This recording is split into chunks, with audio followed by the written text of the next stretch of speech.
Hopefully they will be able to join here in a second.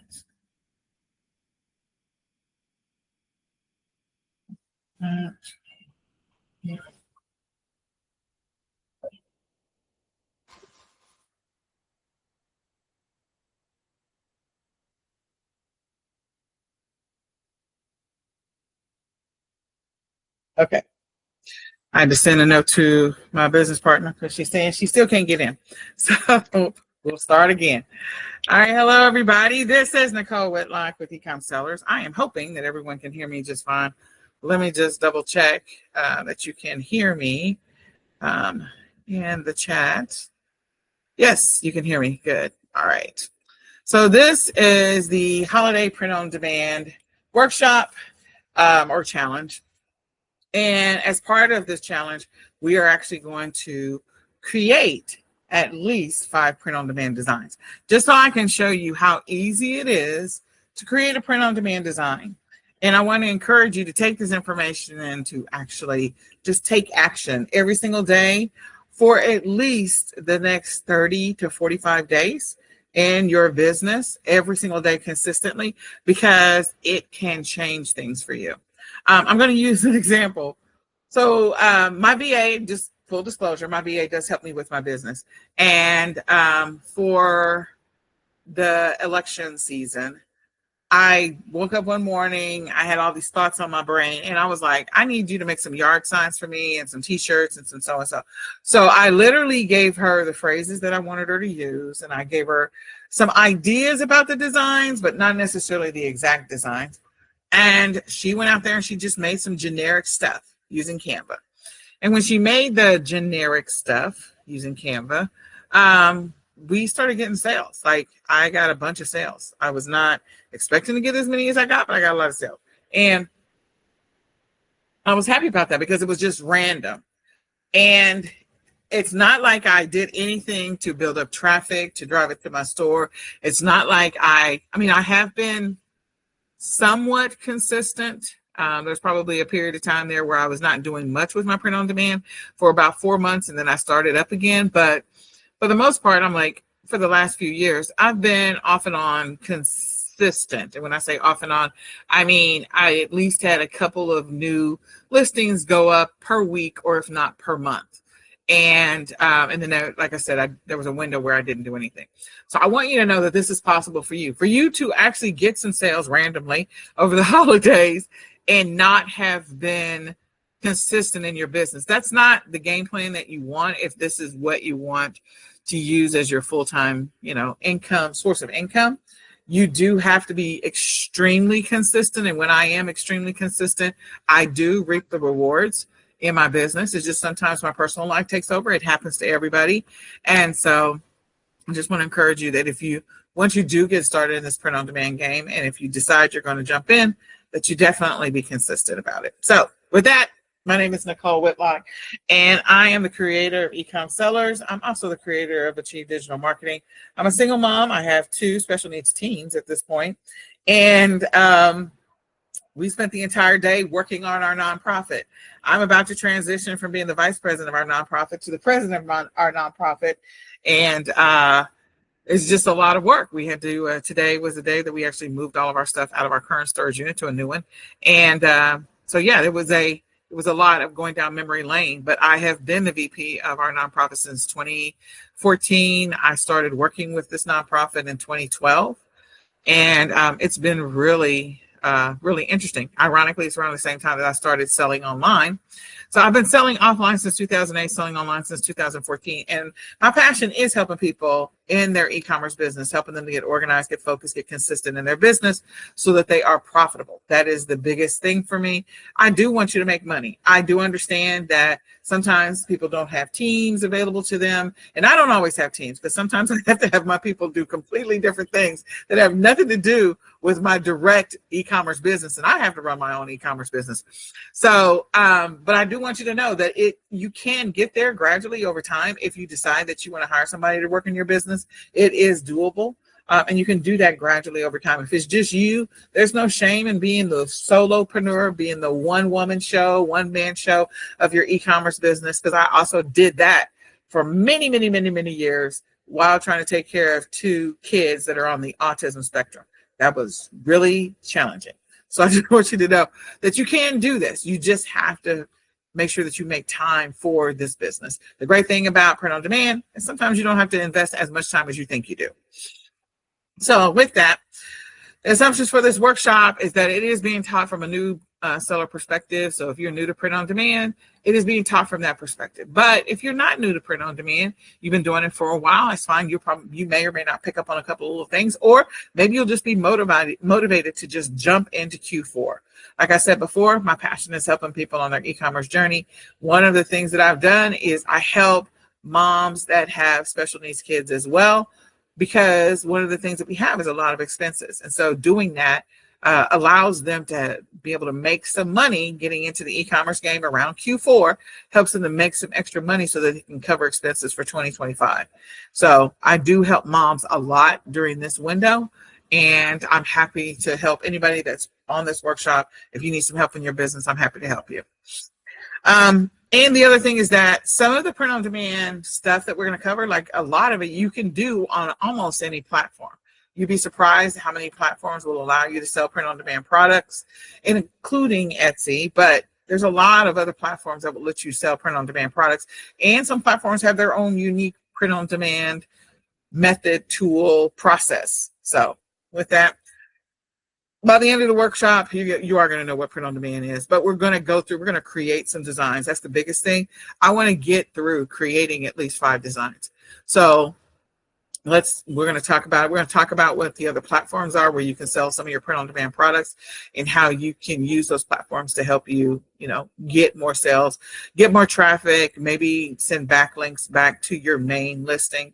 So with that, print on demand is a process where you work with the supplier to customize a white label product. So I'm going to actually just exit out real quick, and I am going to go over to Printful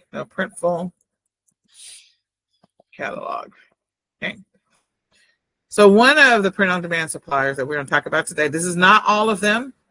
There are a lot of them. We're just going to focus on Printful and Printify, but the products that they have available that you can actually create a design and put onto the product.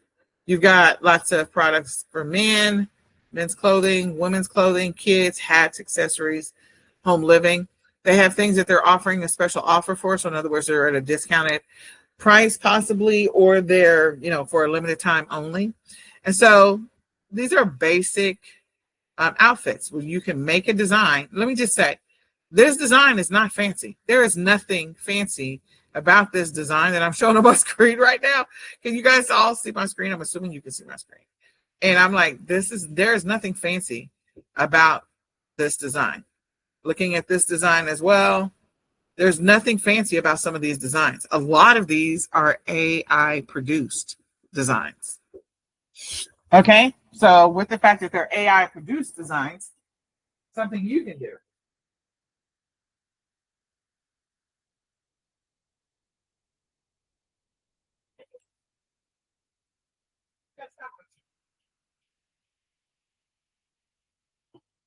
All right, sorry, I apologize, my son.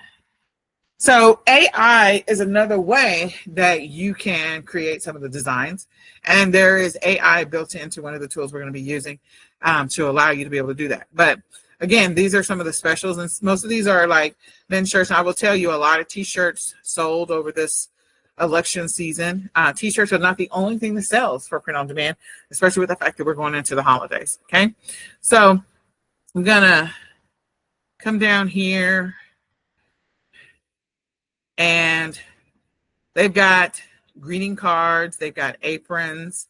If you decide you want to do print on demand, doing maybe customized aprons, again, something that you can list on whatever platform you're selling on. You can create a design and maybe do the person's name, or whoever the mom's name is. So you can put mom's name and then best cook in the kitchen.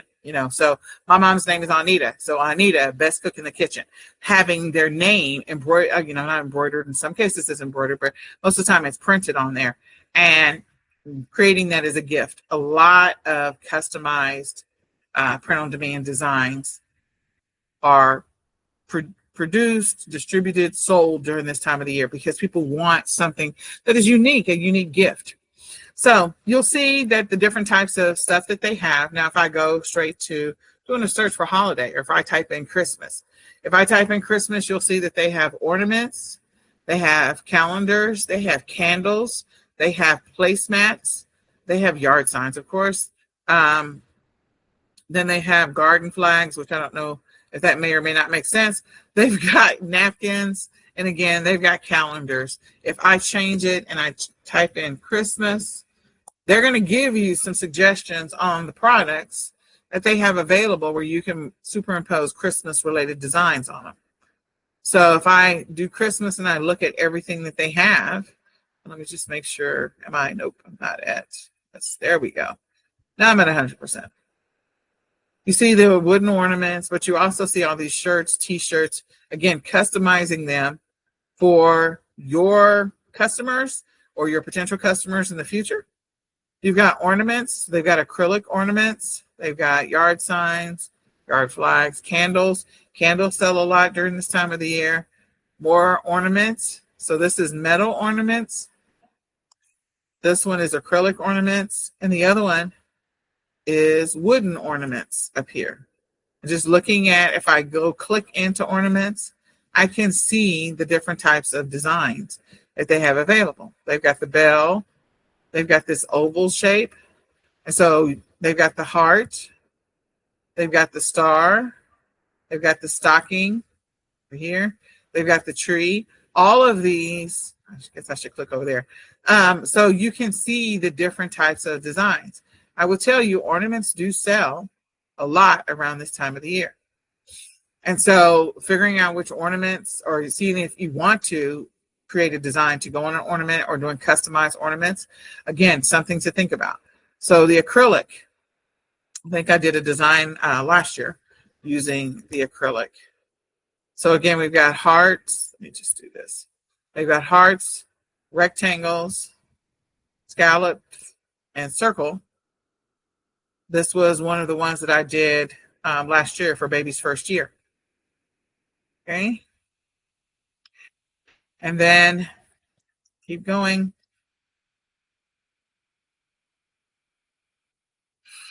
Then they've got metal. And people do like metal designs. So metal is great for pet tags for sure. But they got scalloped, pet paw, just a tag, and rectangle. So again, looking at the different designs, the different potential sizes, all of these are options, and you can decide that you want to either do customizable, or you want to create a design, maybe let AI produce the design for you, and maybe sell some of these print on demand products. Okay.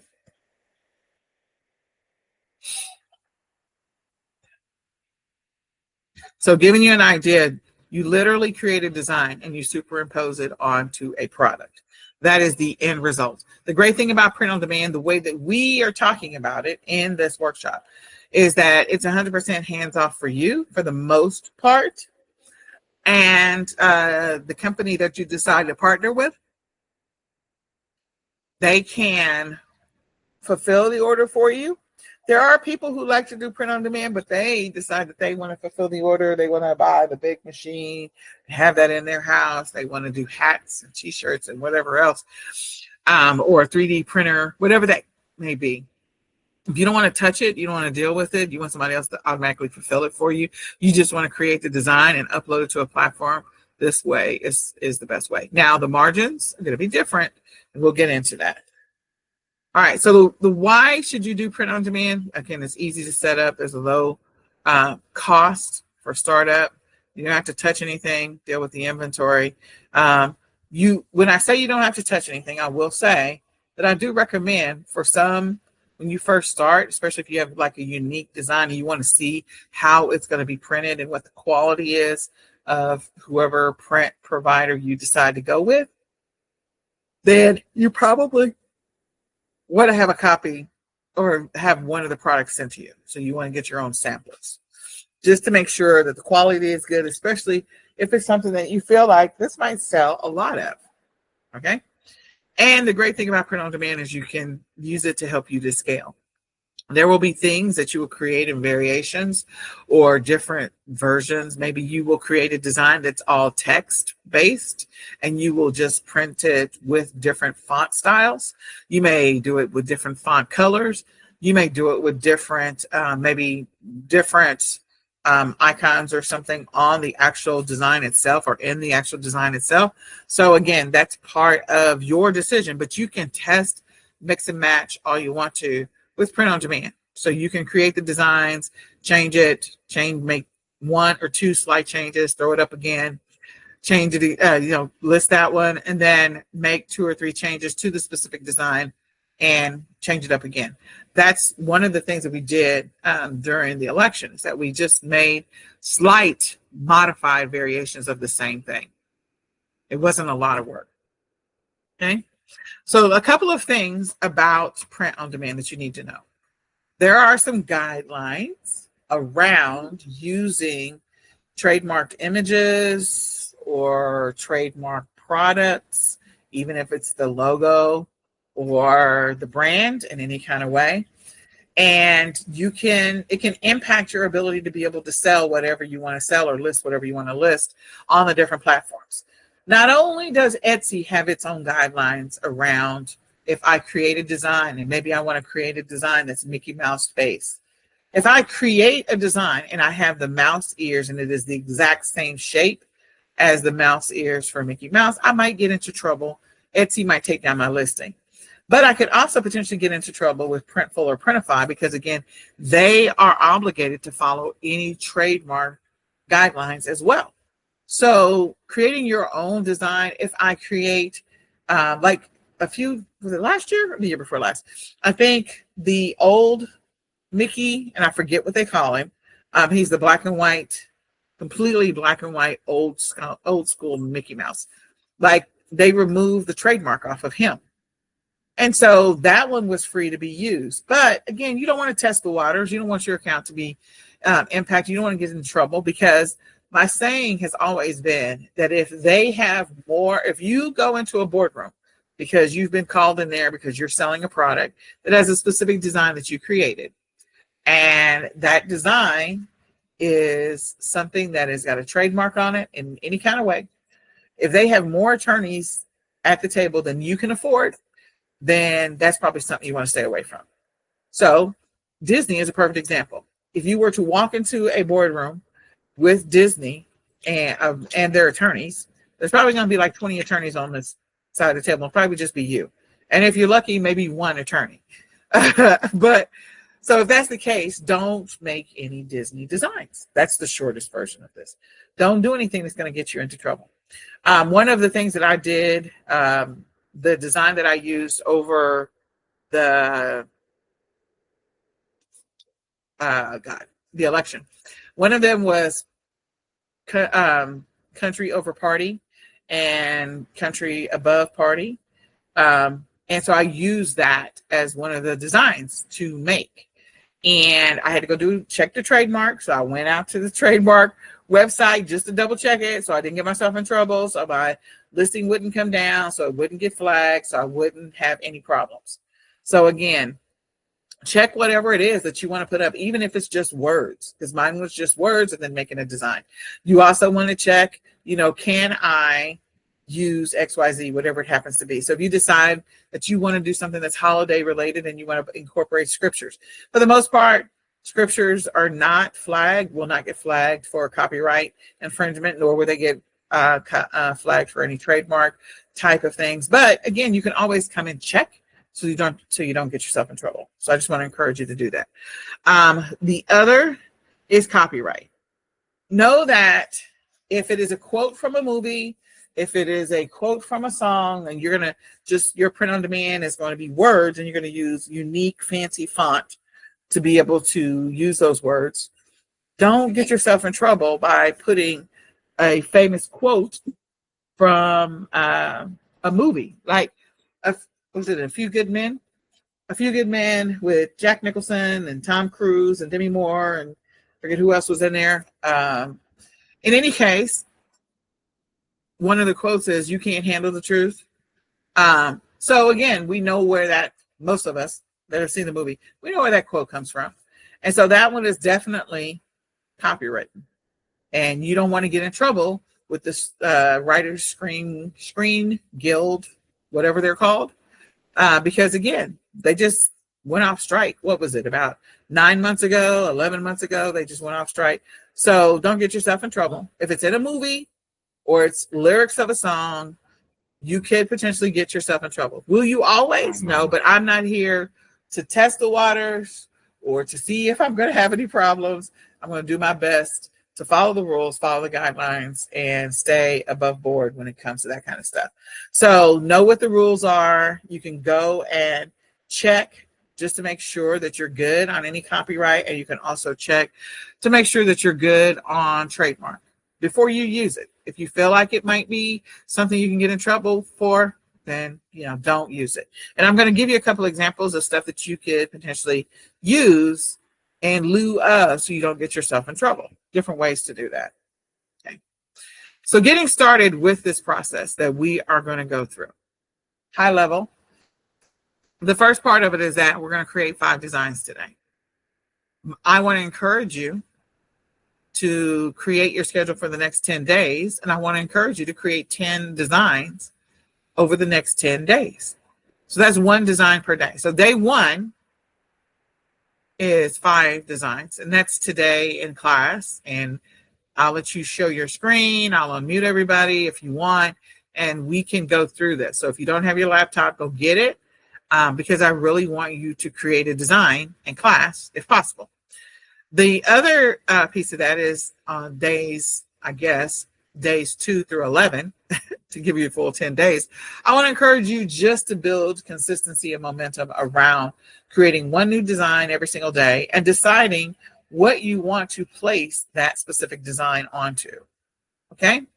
So we're going to go through the research process of researching to figure out what might be something that you want to create a design for. What are the keywords? There's different tools that you can use, but what are the keywords that we might use, or what are the words that might be the thing that helps us to get this listing ranked faster, or what is it that people potentially want to buy? And we can start with just you. I always start with just me. Like if I was looking for something, I remember a few years ago, my mom bought me a throw, and she had my name put on it, and she had my kids' birthdays put on it. And it was like World's Greatest Mom is what she had made. And it was, of course, print on demand. It was custom made. And so again, it's got my name on it and all sorts of stuff. That was a unique gift just for me. Those are things that you can decide, hey, for the next 45 days, I'm going to focus on this custom whatever, whether it's baseball hats, whether it's socks, whether it's ties, whether it's aprons, whether it's cutting boards, whether it is ornaments, whatever it happens to be, you can focus on that. Okay. So we're going to do a little bit of research. I want you to review, again, what's already selling.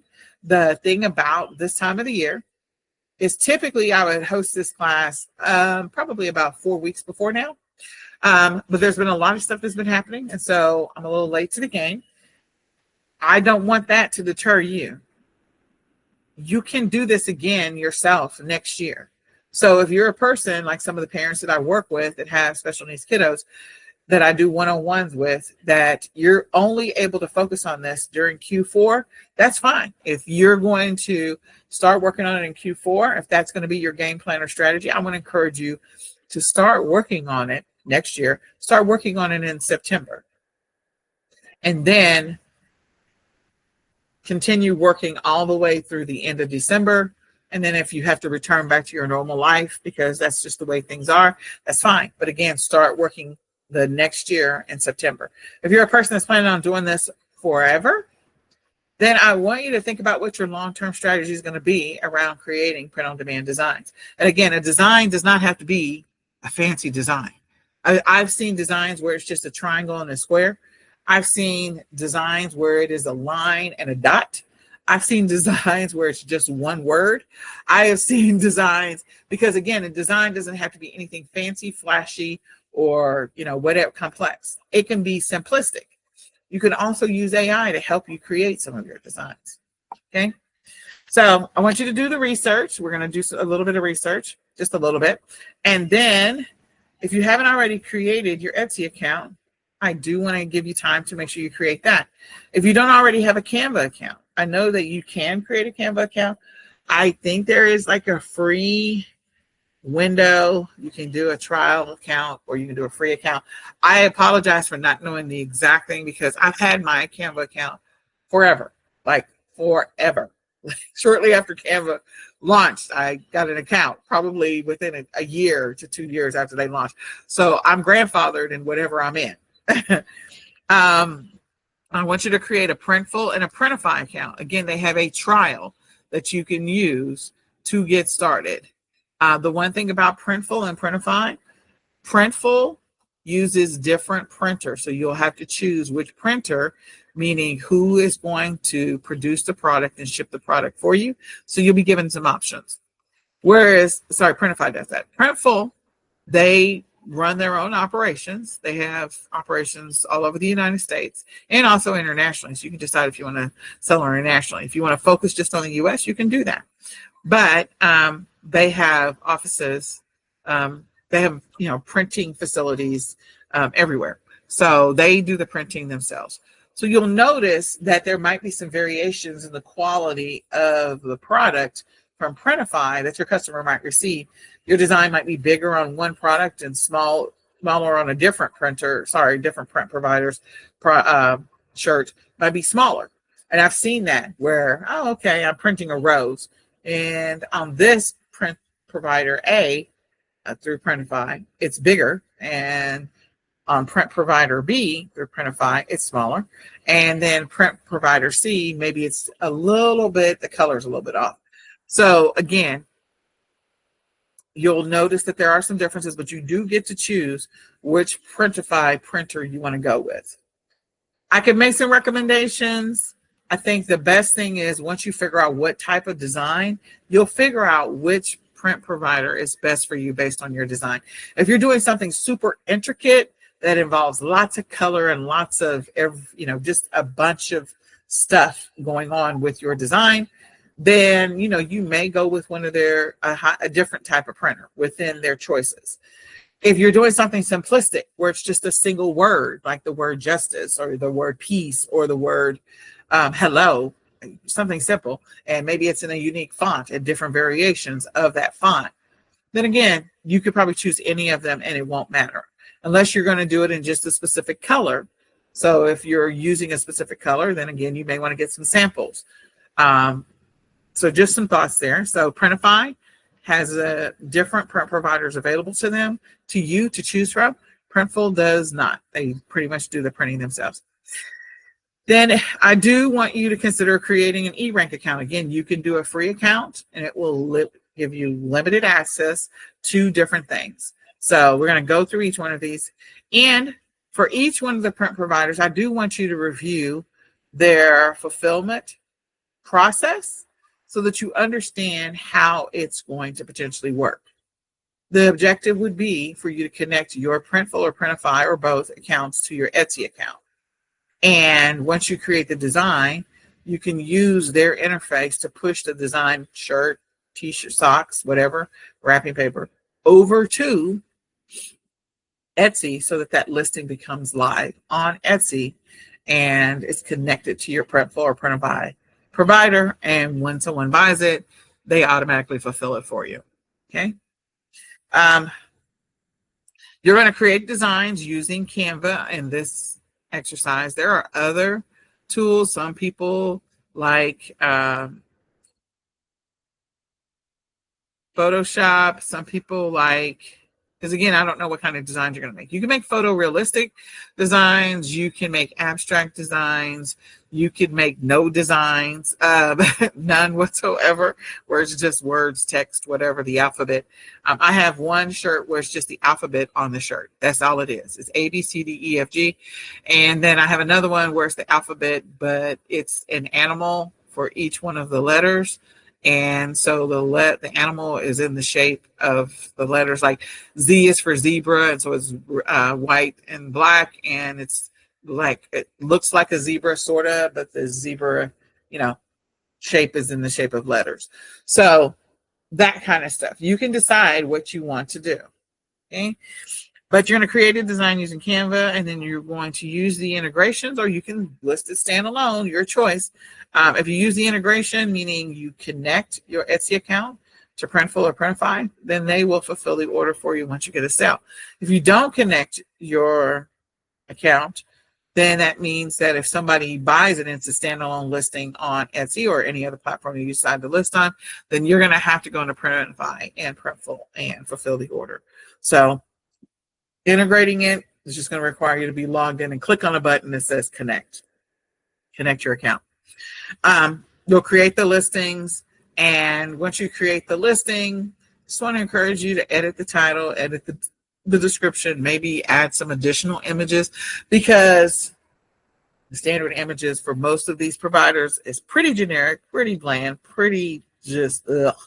And so picking using a different provider might help you get some additional better images. So one of the one of the providers providers, I guess, service providers that I encourage you to maybe put your design through, meaning upload your design not just up to Printful or Printify, but there's another one that's called Placeit. Placeit has so many different trying to think of the word. So many different ways in which your design can be presented to someone. So I'm going to actually show that. And then the last is to promote and share your listing on the different platforms. I want to encourage you to share it onto Pinterest, especially this time of the year. So if you're going through a checklist, you're going to make yourself a checklist that once you've created your design, you're going to run your listing through Pingler or Ping Farm. I would encourage you to at least Ping Farm. Your listing that is on Etsy, okay? If that's where you're listing it. If you're listing it on eBay, you're listing it on Amazon, you're listing it on Bonanza, you got an integration from eBay to Bonanza, that's fine. If you're listing it on Walmart or you're listing somewhere else, whatever your unique listing, your URL is, run it through Ping Farm so you can create backlinks. I want you to share it over to Facebook. If you've got a Facebook profile or you got a Facebook business page, share it there. Share it on Instagram. Share it on Pinterest. And, if you want to create a TikTok or Instagram Reels or YouTube Short with the design because you just feel like there's an audience out there that would appreciate the design, do that as well. You can also run Facebook ads and Instagram ads if you want to, and you can run TikTok ads. You can share or list your product now on TikTok. Now, listing it on TikTok might be a little complicated because TikTok wants products and they don't want anything that's branded, and they have all these guidelines. So TikTok has a lot of guidelines. If you just want to list the product on TikTok as a TikTok video and not just deal with TikTok shops, you can do that as well. So it's not complicated for you. And you can also list it on Facebook, Marketplace, Mercari. Like there's different places where you can list it. But when you list it on those sites, there's no integration in place. You have to make sure that the fulfillment, like you're checking so that you can fulfill the orders. So there's different ways in which you can do this. So I just want to encourage you to do that. So let's start with the first part. So when you create if you haven't already created your Etsy account, you're going to go over to Etsy.com. And I don't even know which one I have up. Yeah, okay. So you're going to go over to Etsy.com. And then once you go to Etsy, then there will be a button for you to create your account or become a seller. If you're already a buyer on Etsy, you can, sell on Etsy. You're going to go through the steps of creating your account. And I'm not going to walk through all of those with you, but you are going to follow the prompts for creating your own account. Once you've created your account, if you want to use Etsy to do just a little bit of reconnaissance to kind of see what's already out there, okay? So if I type in holiday, I want to organically watch, one, what actually comes up in the search for me by just typing the word holiday. And two, what are the first couple of products that automatically show up once I hit enter? The reason I'm paying attention to that is because those are the ones that are most likely getting the most reviews or most views or most sales, or maybe they're running promotions or ads, and so they're giving some kind of discount. Paying attention to that is helpful. The other thing is, in any platform that you happen to be on, pay attention to the words that are coming up automatically. The words that normally come up in the search box are typically the most searched words or phrases for that particular platform. So holiday hosting, why would holiday hosting come up? Well, people want to have other people over. They're going to have family over, neighbors over. Maybe they're going to have a Friendsgiving get together. Maybe, the mother-in-law's coming for the first time, or it's baby's first Christmas. And so I'm hosting. I need either some ideas, some products, maybe some stuff for my table. I need some stuff for my walls. I need whatever that happens to be. So as a print-on-demand seller, I might scroll through holiday hosting and see what kind of products organically come up. That might give me some ideas on designs that I could potentially create using Canva and connecting my account to Printful and Printify. So let's go to the first one. The second one is holiday decor, and then hosting decor. Again, back to hosting and decor. So right now, when people are typing in the word holiday, these are the things that they're looking for either the most, or they're buying in these categories the most. This is where the activity and the action is happening. Then you have holiday gifts, and then you have ornaments. Well, didn't we see on one of our print-on-demand providers that ornaments was an option? So I'm going to go hosting, and I'm just going to see what shows up at the bottom, and do I have any print-on-demand opportunities? Okay. So this one, it looks like it's some type of paper sun catcher. Okay, this is on some clear, something that sticks on the wall or sticks on a window. That's what it looks like it is. You got these little paper things, something for the birds. I don't know about that. Stockings.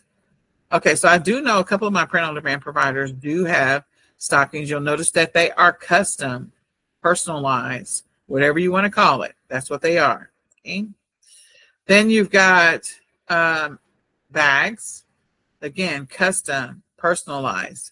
Then as I continue to go down, the boss, again, came up under holiday hosting, great gifts for her and him, okay?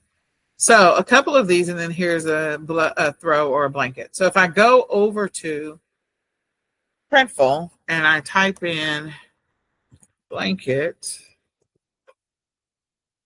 okay, I can see that I do actually have some print-on-demand opportunities for blankets. Sherpa blanket, then I've got an embroidered premium blanket, and I have a throw. You may decide, you know what, I'm just going to sell the throws because they're more affordable, but I'm going to offer them as a customized option. So if I go back over to Etsy, I can see if I scroll up, well, this one is not customized, and none of those are. But I didn't choose those are blankets. Let me just see if there's any down here.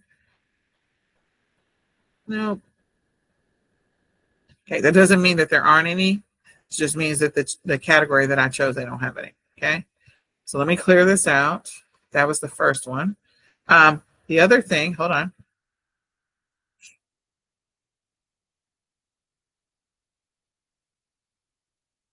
Okay, so we had blankets, and we kind of saw what the options were for blankets. Okay, then the next one was, I think there was a cutting board.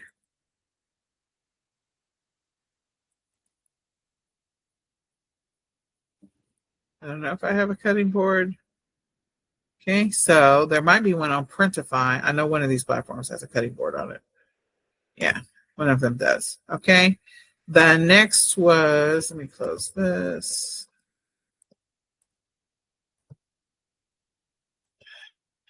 Go down.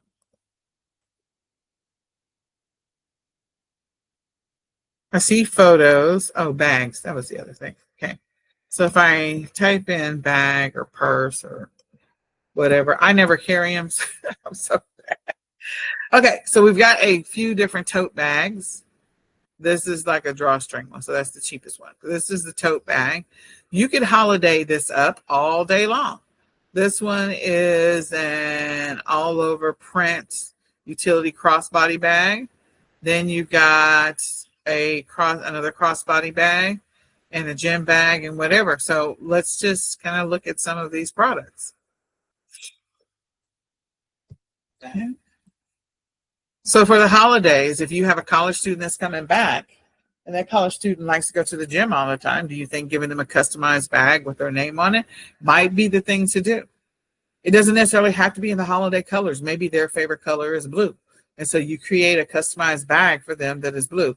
Again, allowing people to see that on Etsy, you have the ability to personalize or customize anything that they want. Okay. So they have some decent bags. Look at this design that showed up on this bag. The drawstrings are okay. This one is a nice with this, this looks like a good size bag. Here is another bag, and you can look at the different sizes. Here's a bag. This is a crossbody bag. This is a tote. This is another tote, or not really a tote, but yeah. Then we have this bag. This one, that apron came back again. This is a backpack.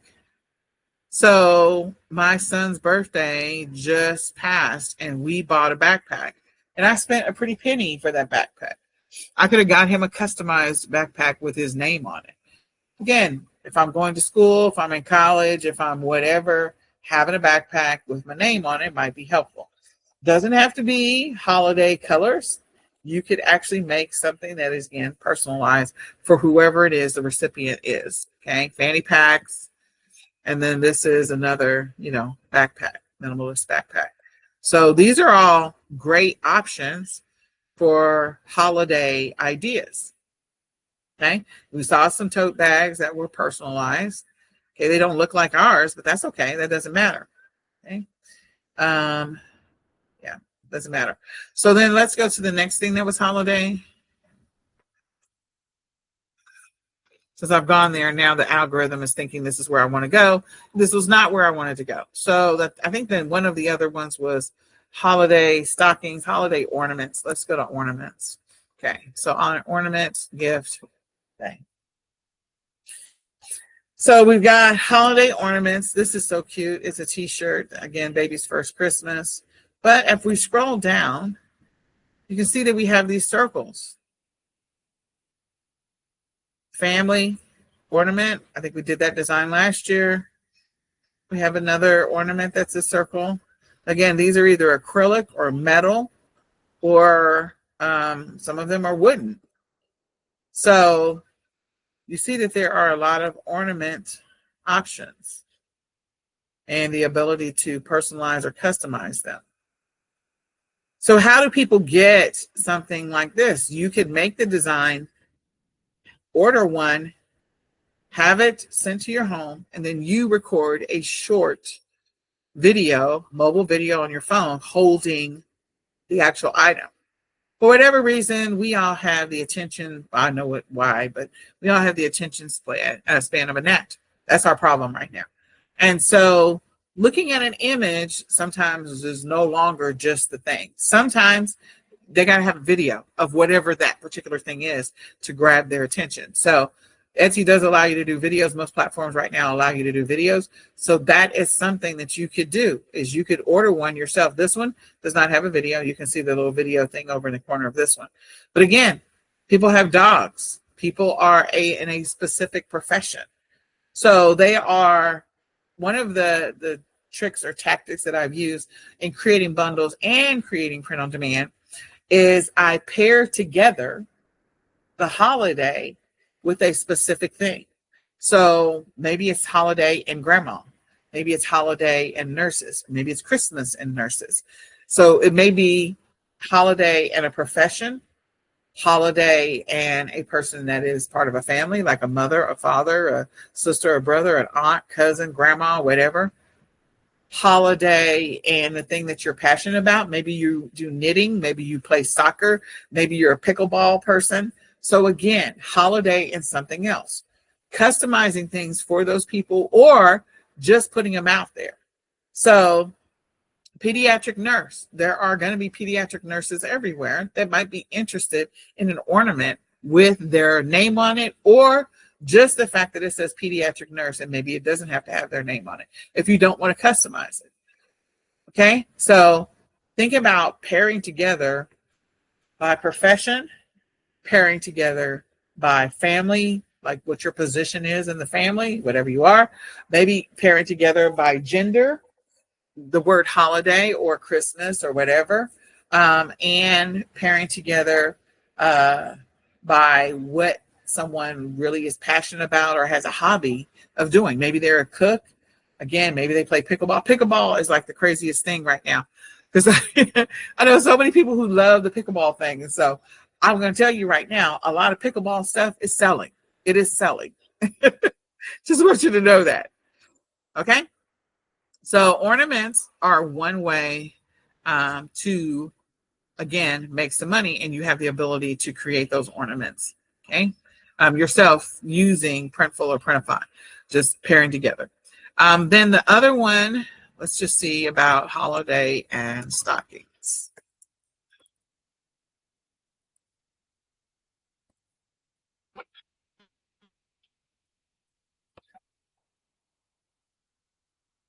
Okay, so if I scroll down, we have a bunch of knitting stockings, and there are people that are really good at that knitting thing, okay? And then we have felt, in knitting and felt. All right. So we're going to go see what the print-on-demand providers have available to them for stockings.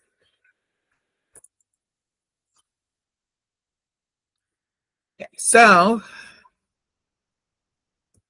Printful does not have, sorry, Printify, yeah, Printful does not have a stocking. But Printify, I believe, does. I don't want to come into my store. Okay. Let me log out.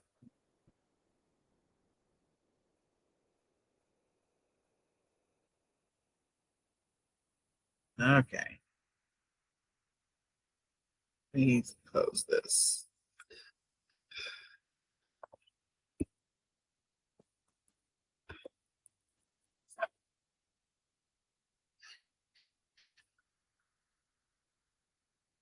You're going to make me, okay. Let me stop sharing for just a second. I got to log out. The question is, where's my screen? There's my screen. All right, let me log out for just a second. Stop presenting.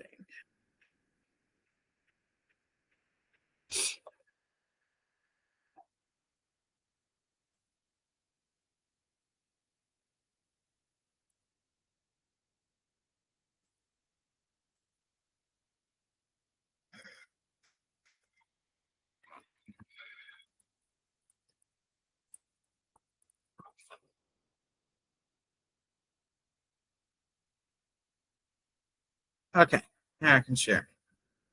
All right, here we go.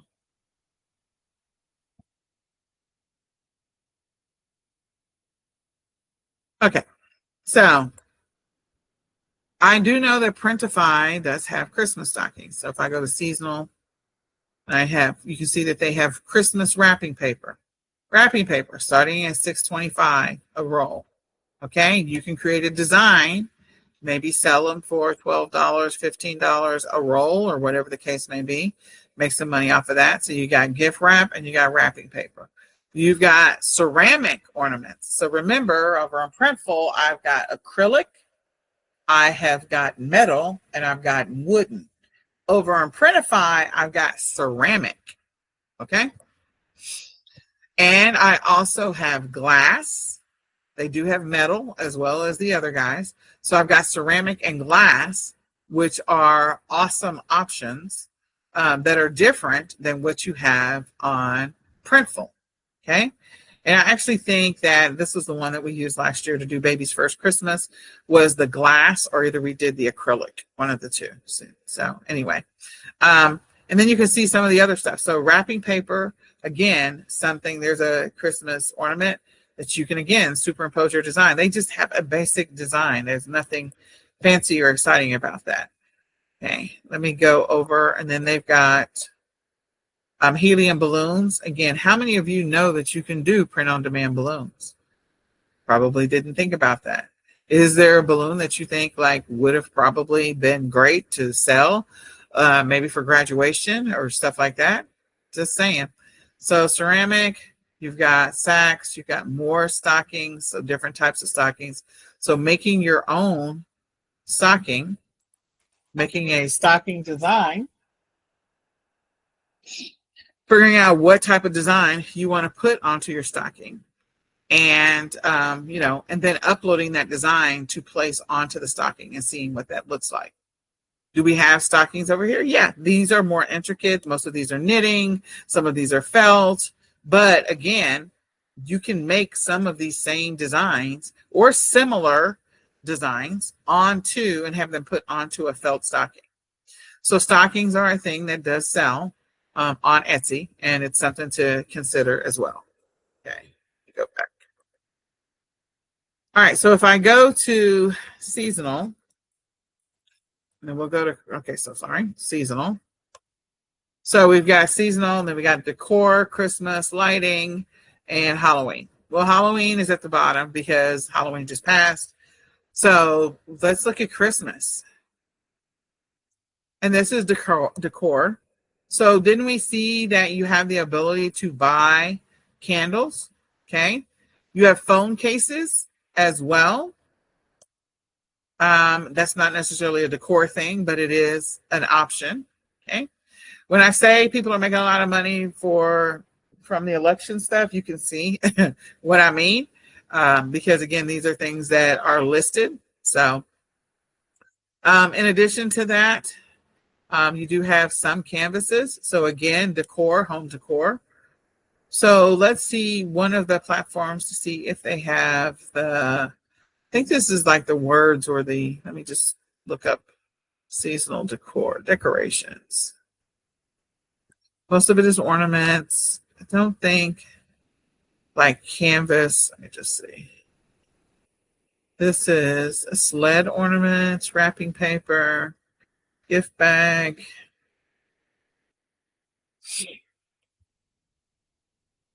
Oh, custom cutting, acrylic. Oh, they're giving you more options this year. Oh, this is fantastic. Oh, I'm going to go to town. Okay, I did not notice that. You see this paw stocking for people who have dogs? Again, there's going to be some people that actually are excited and like that. Here is another stocking. This is a flannel one. Again, different designs. This is where you can do that custom for the whole family. And you could use this one to make that particular design. When I see that over here,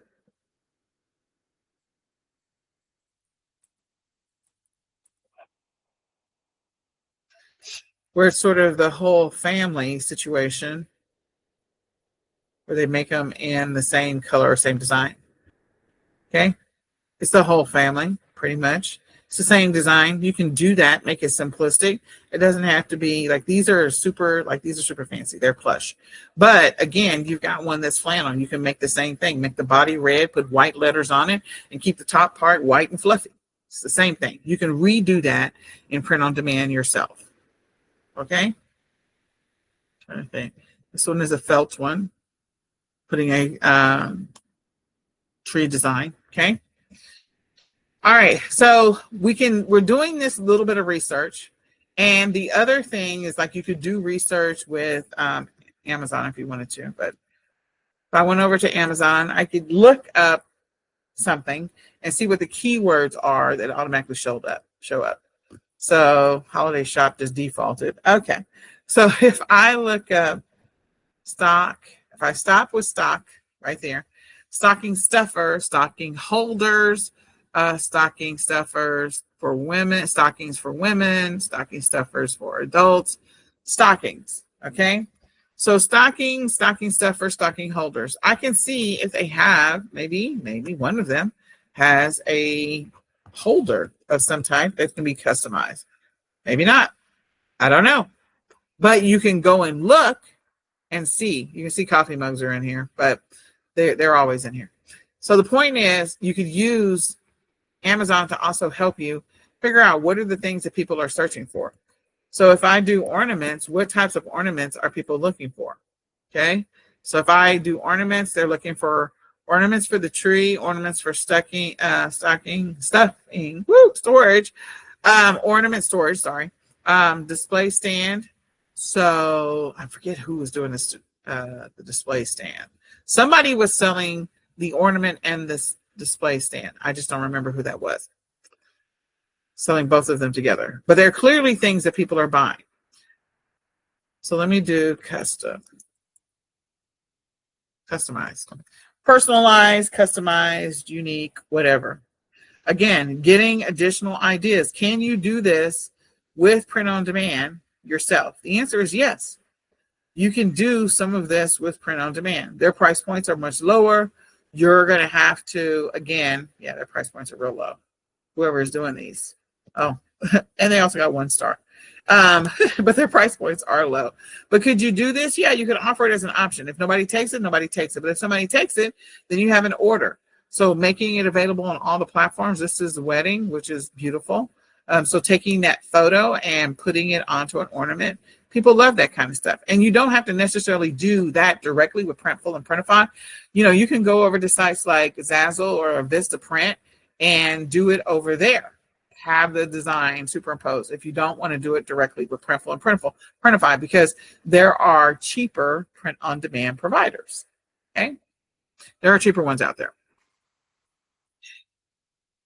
All right, so we did a little bit, just a little bit, not a lot, of review and research. Creating your Etsy account, I taught you through that. Now we're talking about creating your Canva account. If you haven't created your Canva account, I want to encourage you to go do that. I don't know if I'm logged into Canva or not. Please tell me I am. I am logged into Canva. Good. Okay. So I have an old Canva account.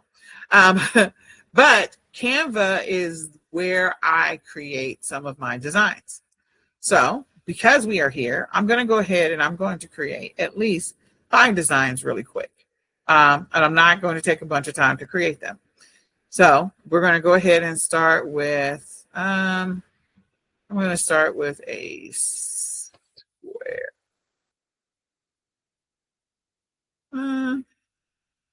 Square. All right. Says Instagram. I'm not really doing Instagram. So I'm starting with a square. And the reason I'm starting with a square is because most of the platforms in which you're doing print on demand for, they're going to ask for your image to be in certain dimensions. So you do want to understand that. Look at the guidelines for Printful. Look at the guidelines for Printify or any other print on demand providers you work with. And we'll talk about the other ones in a little bit. But look at the guidelines so you'll know what size you need to create. The one thing about Canva, if you haven't logged into your Canva account, go ahead and do so, is you have the opportunity to resize. You can resize to what you need it to be.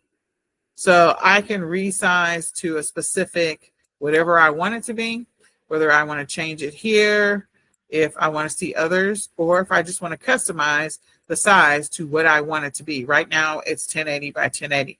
If I wanted it 2000 by 2000, I could do that. So I can resize it.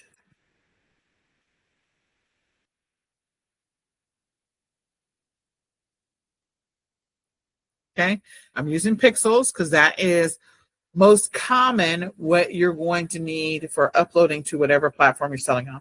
And I'm just going to resize the design. I'm not going to recopy it. I'm going to just resize it. Once I resize this design, okay, it's going to resize it to 2000 by 2000. Doesn't look any different, but it makes it easier for zooming. The other thing that I'm going to do is I'm going to actually give this a name. So this might be POD Design 1. Okay. Print on demand is what that is. Okay. And maybe the first design that I am going to make is for a, I don't know. We could do an ornament. We could do, I'm I'm gonna do some wrapping paper. So I'm gonna go over to elements. So let's talk a little bit about Canva. The first piece is, again, once you log into your account, you click on Create Design. I clicked on the option for the Instagram square for creating a design, which is 1080 by 1080. But I'm not getting ready to create an Instagram design. I'm literally going to use that as my basis for uploading to Printful or Printify. The next thing is all of these options that are over to the left. I have elements. This is the design, which is where I am right now. There's nothing there. This is the elements. Elements are different things that you can put onto your design. You can go look at the terms of use and service for the designs that you use or create using Canva. The one thing about Canva in their terms of use and service is that if you're going to use a pro design by itself, then you can't just use it by itself and use that product or put it on a product for resale. You have to use a couple of different elements that are pro or free or whatever. They do have pro designs and they have free. So if I am going to type in Christmas, and I'll show you what I mean in just a second. So if I click on see all, this is the first one is showing me graphics. The next one is photos. And third is frames. The next is videos. I'm under elements. Next is videos. So if I'm looking for Christmas videos, and I have audio to go with Christmas, and then I have mock-ups that, again, whatever I create, they're going to superimpose it onto a product just to see what it looks like. The great thing about that is that if you didn't know, Canva does allow you to do print on demand as well. Okay, they will do print on demand. Okay, sometimes I will superimpose my product onto one of their options just so I can see what it might look like for whatever it is I'm about to sell. So if I was going to make a coffee mug for the holidays, or if I was going to make trying to think of something else, what do they have? Maybe a phone case cover, or this one is tags for Christmas gifts, which we did see tags before. I can superimpose my design onto any of these. This is a t-shirt. That's a t-shirt and a shirt. Or these are tote bags. I can see what it's going to look like. Okay. So that doesn't mean I'm going to buy it. I'm just superimposing it on there just to see whether or not it looks like it's big enough and whether or not it's going to work. When you create whatever design, make sure you make it as big as possible and you go all the way out to the edges. So let's go look at some designs if we're going to make some wrapping paper. Now, I'm going to do wrapping paper. I did wrapping paper last year, but I'm going to use wrapping paper, and I'm going to replicate a design over and over and over and over and over again. The design elements that have the little crown next to them are all considered paid or pro elements. So I couldn't just do this by itself all the way on this here for this wrapping paper. I'd have to combine this with something else in order for me to be able to use this. Okay, so I can't just sell a product with just this on it. I can't do that. And that is per Canva's terms of use and service. I can use it with something else and be able to sell it. So if I were to put this design with this design, I could actually sell the two of them together. So if I do that, I'll actually make, the other thing about Canva is you do have the ability to change your colors. So if I wanted to change any of the colors, I could. So if I'm making wrapping paper, I'm literally going to replicate this over and over and over again. It's going to be nuts. So just give me a minute. So we're going to do our first one. I still don't think I have enough. So just going to, okay. All right. So let's just moving them out the way so I can at least see them. I'm actually going to line them up. And I showed this last year, so I'm going to take Santa, and I'm going to make him just about the same size as the other. Let's see how close I am in size. Nope. Okay, so now these two are about the same size. This one and this one. They're about the same size. The one thing about Canva is that as you rest your mouse on top of any of the elements, you'll see that the purple square shows up around it. That purple square means that you can click on it and that becomes the thing that you can work on. Anytime you want to resize anything, you can take your mouse and put it to the corners, and then you can use that to increase the size or decrease the size or whatever. You also have the ability to change your colors. I feel like these two colors complement each other because of the color of Santa's skin, and it's pretty close to the pink that's in the Christmas ornament. So I'm going to go ahead and use that. So I'm going to make a whole bunch of Santa as well. I'm just going to line him up so that they are right behind each other, right up under each other. Now, I want you to notice something. When I move this around, so move it again, you'll notice that it's trying to tell me, Canva is trying to help me say, you know what, if you're trying to make it close to the same spacing as the one above, they're both 32 now, so just leave it there. So I'm going to move it over to the edge, and they're both going to be 32. Once I get a line that I like, then I can replicate that line over and over again. Okay, so if I do this one, 32, okay, then I'm going to take this one. Is he over all the way? Hold on, he's off the line. 32, okay. So I'm trying to make sure he stays on the line, that they're all on the line. And what I mean by that is the little purple edge that's over here is not over the white line. See, if I go over the line, I'm over the line. So I'm trying to stay on the line. Okay, 32. And then trying to be on the line, 64, 32. Okay. And then 32. Okay. All right. So now I probably didn't need to make as many of those. I could have just replicated that. I made my life a little harder than it needed to be. So I can make this tighter so that they are closer together, but I'm going to make a design. Let me just make sure these are all lined up. So I'm going to do, in order to make sure that they're all lined up, what I'm going to do is I'm going to click on each one of them individually and click Shift, just because I want to see what the little white line is around it. And there is a thin white line that you may or may not be able to see. So it looks like Santa is a little bit wider than the ornament is. And so that means that Santa does not, because I think it's because of his hat, of course, because his little hat bulb. That's the reason why. So I'm going to move Santa up just a smidge, make him a little bit closer.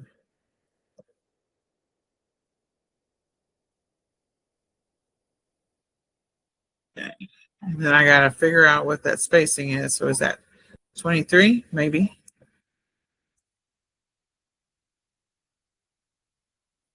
Okay.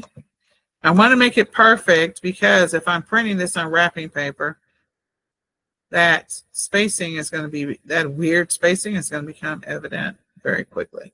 Okay. All right. So it's a little bit closer. And let me just do this. I'll actually do this instead. The one great thing also about Canva is I can select what I want to delete by dragging my mouse and holding my tab, holding that down and just select all of them. Then I'm just going to go ahead and delete them. So that way I can get rid of them, and I'm going to actually replicate using this. Okay. So I want the spacing to be off a little bit. So I'm going to take this entire bar and I'm going to come down. I'm going to put it right about there. But I need to be off of Santa's. His hat. I'm going to zoom in at the bottom. I have a little zoom so I can make it a little bit bigger. I think I'm off of his hat. I'm pretty close to being off of his hat. Let's just make this a little bit smaller. I think I'm pretty close to being off of his hat. Pretty sure I am. Okay, so I know that I have one that's up here that is not there. Okay, so I got to make one to go up here, and I got to space it so that it's lined up with the others. Is this 23? Are we doing 23? I can't forget. I think it's 23. Okay, so now I have a Santa up there, and I have one down here. Now I'm going to go ahead and I can grab all of them this way. Okay, and then I can duplicate that and bring it over while they're still highlighted, and I can make the next one. Again, looking at my spacing, looking at where it is. Okay, 13, right there. Okay, Santa, I feel like this is still off, but it says it's 13. Is he off?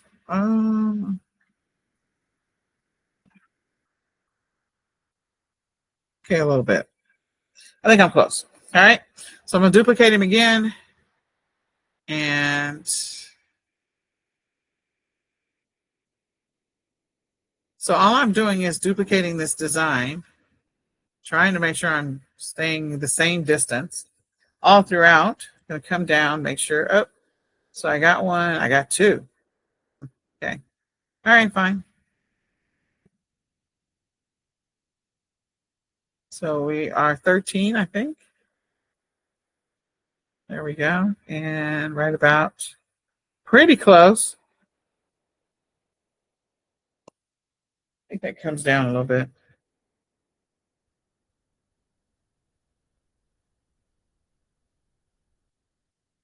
Okay. I think that's pretty close. Okay, so now, so the one thing I didn't do is I didn't have to do this 9 bajillion times. I literally created the line that I wanted, and then I replicated from there. I'm going to duplicate this. I'm going to put this up here, and I need to make sure I'm 23 and I'm spaced, and I let go. Okay, so now I'm going to go ahead and grab this set. Actually, I'm going to do this. Let's see if I got this right. So the bulb is right here, which means the next time I do the bulb, he's going to be down here. So I might be able to just grab this first line and see if that first line is perfect.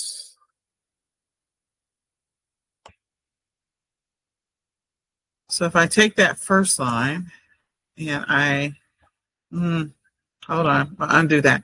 So up here you have in Canva, you have the undo and the redo. So I'm just going to undo that real quick. Duplicate. So I want to keep the purple lines on it, and I'm just going to use my mouse to move these over. Okay, since I have the purple line on it. So I thought we were doing 13. Yeah. So 13 and up, up, up. Right about there. Am I right? Pretty close. I think I'm pretty close. All right.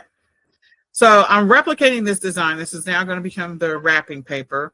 And that's the whole point, is that I'm making wrapping paper. And I didn't do anything extravagant or hard or difficult or challenging. I literally, let me just group this. Let's bring this whole set over.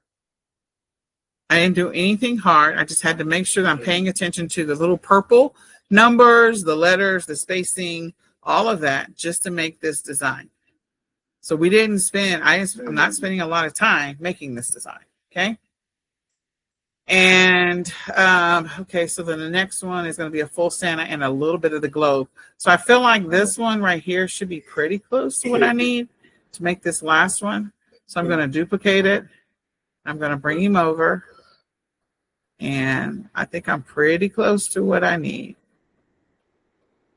Okay. So now I've officially made wrapping paper. Now, how do I take this wrapping paper, this design that I've made, not doing much. All I did was take two elements, put them together, and then I decided this is going to be on wrapping paper. I could change the background. So if I want to change the background, I could click in between.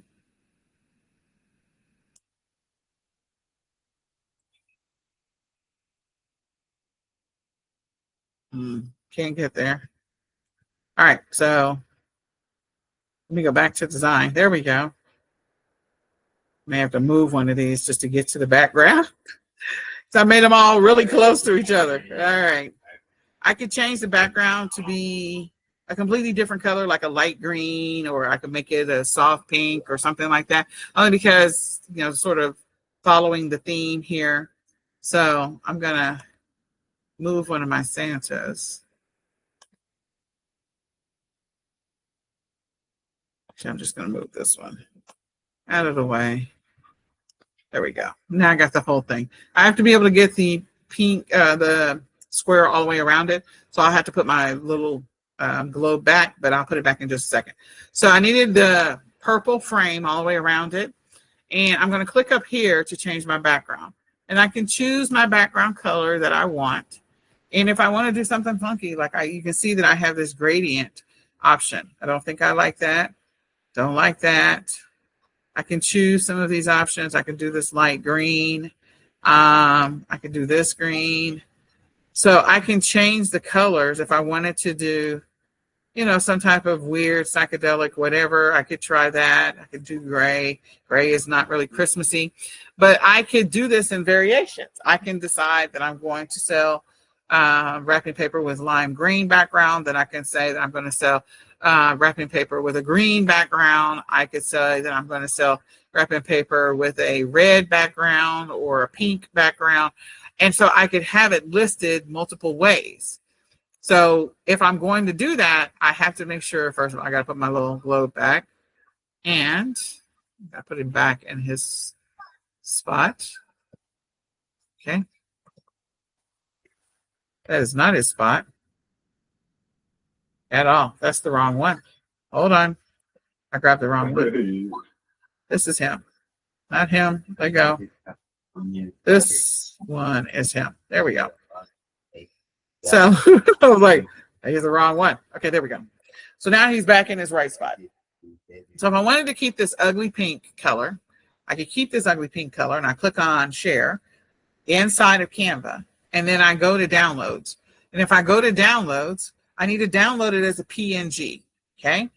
And that's very, very, very important that you know that you have to download it as a PNG. You have to decide where you're going to put it. Now, remember, this was design 1, so that's what I'm going to leave the name as.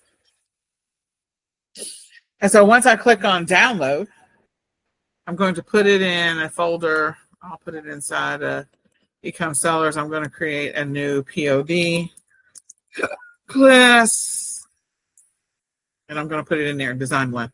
So our first design is done. This is just for wrapping paper, and so that's an easy one. Okay.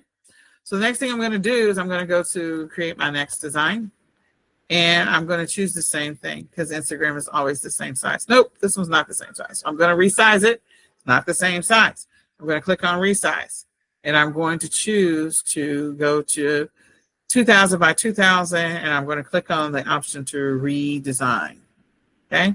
Then, resize this design. Okay. So now I got my little square again. So the first one was for wrapping paper. And we're going to see that when I upload it. Next, we have, we're going to do one of those ornaments. So the one thing about the ornaments is that, you know, sometimes you have to do that little circular thing. And when I say circular, like you have to make the letters sort of circular. So I'm going to go ahead and I'm going to choose just this simple text. Not going to make it complicated. You have the ability to choose the different variations of text. If you want to do something that is like in cursive, you could come through this list, type in cursive, and scroll down and see which one you like. And one of these could be the one that you choose is going to go on your ornament. If you want something that's more like kids writing, I can type in kids up here and what type of font do I want, and it will give me a lot of different options. So I feel like finger paint might actually be fun because it might look like little Billy made this for grandma. So so we could do that. We could do kids.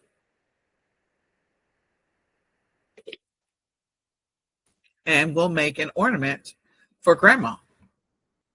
And we'll call it World's Best Grandma. So we're using the kids font.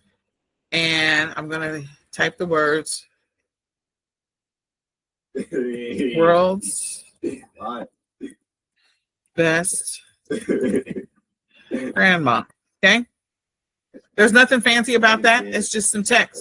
There's nothing else on there. So I'm going to go ahead and increase this font size from where it is right now to at least double. Okay. And I'm going to take this world's best grandma and I'm going to choose effects. I'm choosing effects because I want it to be on the ornament. So I want it to be sort of circular. And so down here, you want a straight line for your font, or do you want some kind of curve to it? Well, we have a little bit of a curve going on for world's best grandma. Or we could say world's greatest grandma. Why don't we do that? I get more words. World's greatest grandma. Okay. So that's more words around that. Okay. Then, and again, I did that under effects. So I click on it, go to effects, scroll down under effects. I've got a curve shape. I can decide that I want this curve to be wider or tighter or looser. Okay. Why do I care about that? Is because at some point I got to do this ornament. So I'm going to move this up just so I can see how much of the circle this thing is going to take up. And because of that, go to effects, I'm going to actually make the curve tighter because I want it to show up on the ornament. Okay. So I'm going to keep the circle inside of the square. If you're not paying attention, watch as I move this little line over here that increases the size of the circle and the direction of the circle. Watch as I make it smaller so that it stays inside the square. Okay, so it's inside the square. I think that one moved a little bit. Me and my fingers. I have fat fingers, y'all. Come on. You can also just type it if you don't want to fight with your computer. There we go. Okay. So world's greatest grandma. I'm going to move this down a little bit. And I am going to find an element. Maybe little Billy is going to give grandma a prize. So I'm going to find a prize. And maybe I am finding something that is in clip art. Okay. Like this or like this. Okay. I'm going to make this a little bit bigger. World's greatest grandma. And then we'll put something cute. We can put grandma's name. There's the other thing that you have the option to do. You see this magic recommendations. Depending on which version of Canva you have, you can use this to help you. You can use it to help you customize this even more. So if I wanted to kind of make modifications to it, they took the design and made some modifications so I can see what all the options are. And, you know, you can decide, hey, I want to make some modifications to this. I want it to be different. I want it to be whatever. Okay, so I kind of like the one with the star a little bit. I really do. I think that's kind of cute. Grandma is a star. So I'm going to go ahead and get rid of this one. Just make sure the purple is highlighted around the square around it. I'm going to make this one the one that we're going with. Okay.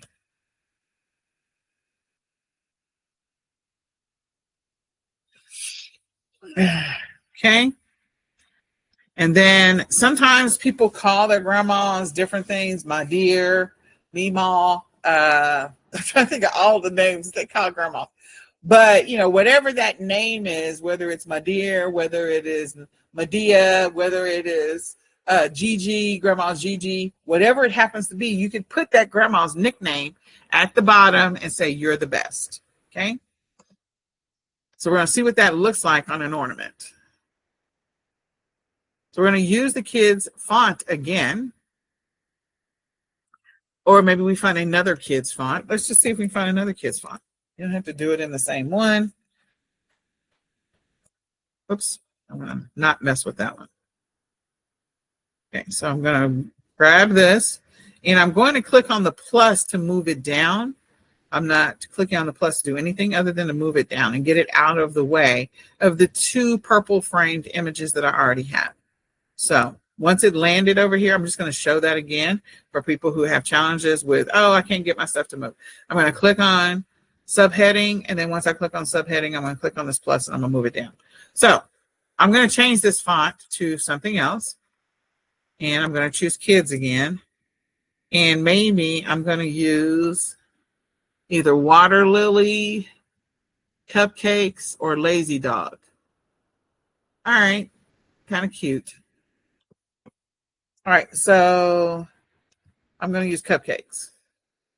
And I'm going to increase the font size. All right, Gigi, Grandma Gigi, you're the best.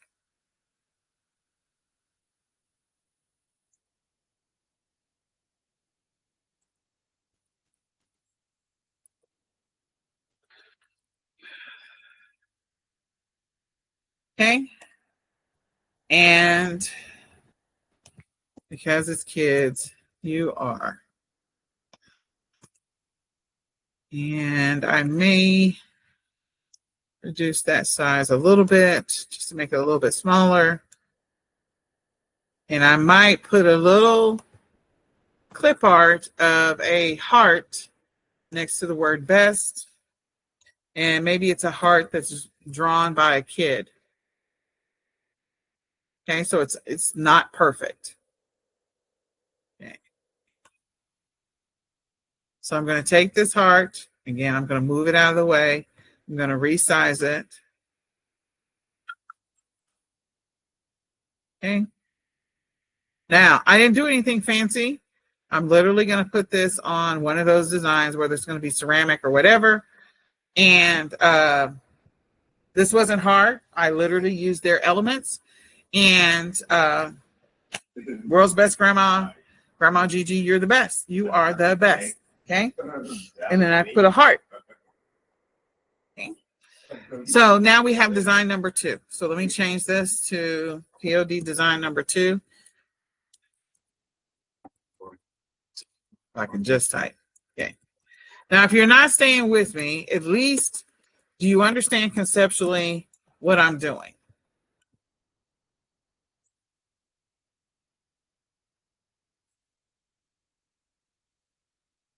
So I'm going to go check the chat real quick.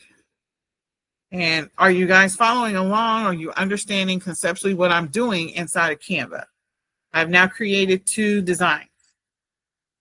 Yes, no, maybe. Are you guys asleep? Somebody's just recording. I'm not really paying attention. I don't know what you're saying. Okay. So now we got 2 PLD designs. Okay, so now I'm going to go ahead and I'm going to do this again. So we're keeping all of these. I'm going to download this one as PLD Design 2. And I know that PLD Design 2, I am going to use that to do my ornament. Okay. So then we have PLD Design 3. And I don't know what that's going to be. So I am going to click on Creative Design. I know I need a square. I'm going to resize it. So just click on that. I'm going to click on Resize. And I'm going to choose the 200 by 200. And I'm going to just resize it. I'm going to name this, resize this design. Okay, come on. Okay, so I'm going to name this POD Design 3. So some of us have coffee drinkers in our family. They really love coffee, and so they drink a lot of coffee. So we're going to make a coffee cup. I don't know who we're making a coffee cup for. Maybe it's for our best friend, or maybe it's for our dog, or maybe it's for like with our dog picture on it. So, hey, let's do that. Let's make a coffee cup with a dog image on it. This is not going to be hard. All right, so I'm going to go to photos. And a great thing about, let me just start back here. You have the ability to upload whatever you want to upload inside of Canva. So if you have a customer that you're going to do custom pet designs to go into a coffee mug, you literally could ask them to send you the image. And then once they send you the image, you can upload it in upload files. So again, once you click on the square, you have all of these options over here, whether it's elements, whether it is, text, brands, all of this stuff. One of them is uploads. You can draw, you can do photos. So I'm going to go find an existing photo of a dog. Okay. And I'm going to see if I can find a dog in a Santa hat. Dog in Santa hat. Okay, so let's see if they have any. Oh, they do. Oh, these are so cute. I don't like cats, y'all. I'm sorry. This one is cute, and this one is cute, and this one is so cute. Oh my God. Okay. So this is cute. This is very, very cute. I don't know about you. I think it's cute. All right. So again, this is a pro. So I got to do something else with this picture. Okay. So I'm going to change the background to maybe red or maybe green or some other maybe tan or taupe color. So that's going to affect the coffee cup itself. Let me just choose, or, so it'll have some type of frame. Maybe, just maybe, I make this just outside of the frame. So that it just has a light border around it.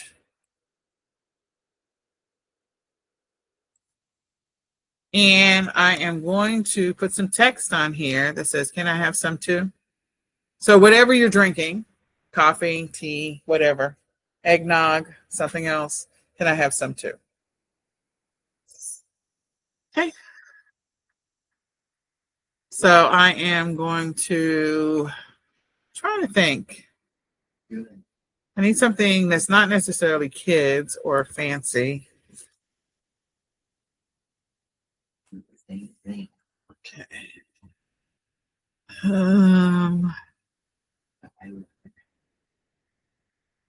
Nicholas is over here talking, y'all. Okay. What, Mama? I just said you're talking, buddy.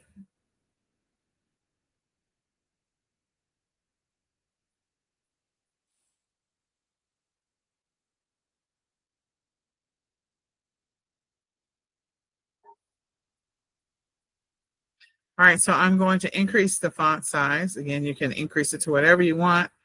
And I'll actually say I like coffee too. I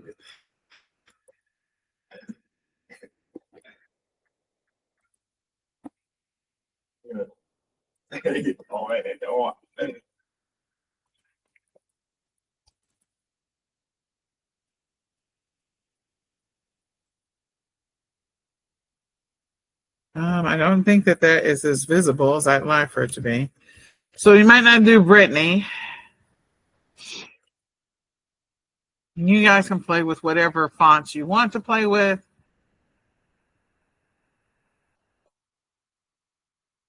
Oh, 'tis the season for cocoa. That's cute. All right. Sorry. Something just came to my mind. 'Tis the season for cocoa. And I can put that in a little bit bigger and make it bold and make it a completely different color.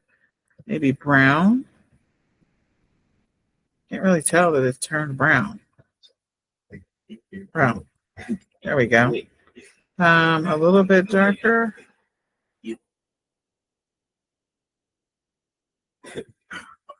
So if you don't get the color that you want, you have the magic pencil to help you with any phrases that you want, but you also have the color. And so I want this just to be a little bit darker than where it is right now. So I'm going to take this color dot and I'm going to drag it down just a little bit so I can get a little bit of a richer brown color. There you go. And if I don't like that font, I can choose a different font because I wanted something that's going to be a little bit darker. 'Tis the season for cocoa. It is. All right. So there you go. You could do something else. Doesn't really matter. I'm just making something simple. You could put something up at the top and maybe not have it here. Move this down. However, it's going to show up on the coffee cup. Okay. Whatever works for you. Again, I don't necessarily like this background color, but I'm just doing something. So you can decide what you want to do. Why is there an extra space there? There we go. Okay. So 'tis the season for cocoa. And there you go. All right. So now we have print on demand design 2, 3. That didn't take very long. Again, I'm hoping you're noticing how quickly you can do these and how non-complicated they can be. Okay. All right, so the next one, maybe you have a kiddo that really loves STEM, and STEM is science, oh God, engineering, mathematics. Lord have mercy, what's the T? Technology? I can't remember. STEM. So you can Google that because I don't remember right now. I clearly keep choosing the wrong Instagram, but that's all right. I love the resize. So I'm going to go ahead and we're going to start with design number 4. And I'm going to click on redesign and resize, not redesign. And we are going to focus on STEM.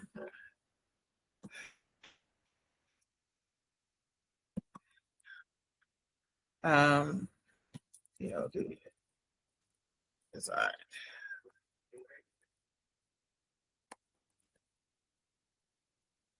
Okay. All right, so I'm going to choose elements for STEM. I'm just going to go ahead and type in STEM. And let's just see outside of flower STEM that it actually comes up. Okay, so we do have some STEM elements. Okay. Okay, there we go. All right, so we have some elements for STEM and science and stuff like that. That's pretty cool. And this might be one of those where, you know, you do a hoodie, you could do socks. Let's do socks. Let's do socks. That's going to be fun. Okay. So let's do socks. We're going to do socks. All right. I get excited, y'all. So I do like this one, but it's moving. I want one that is not moving because I like the color blue. So maybe I can. This one feels like the lines are too thin for socks. So I'm trying to find one that's a little thicker. That one's a little thicker, but I don't know if I can change the color. Yeah. Oh, no, I do get to change the color. Okay. So let's change this to blue because I really liked that blue. And no. Yep. Why is it? Okay. The whole thing blue. Blue. Okay. There we go. All right. So we're going to go back to elements and let's see if we can STEM. See what we can find.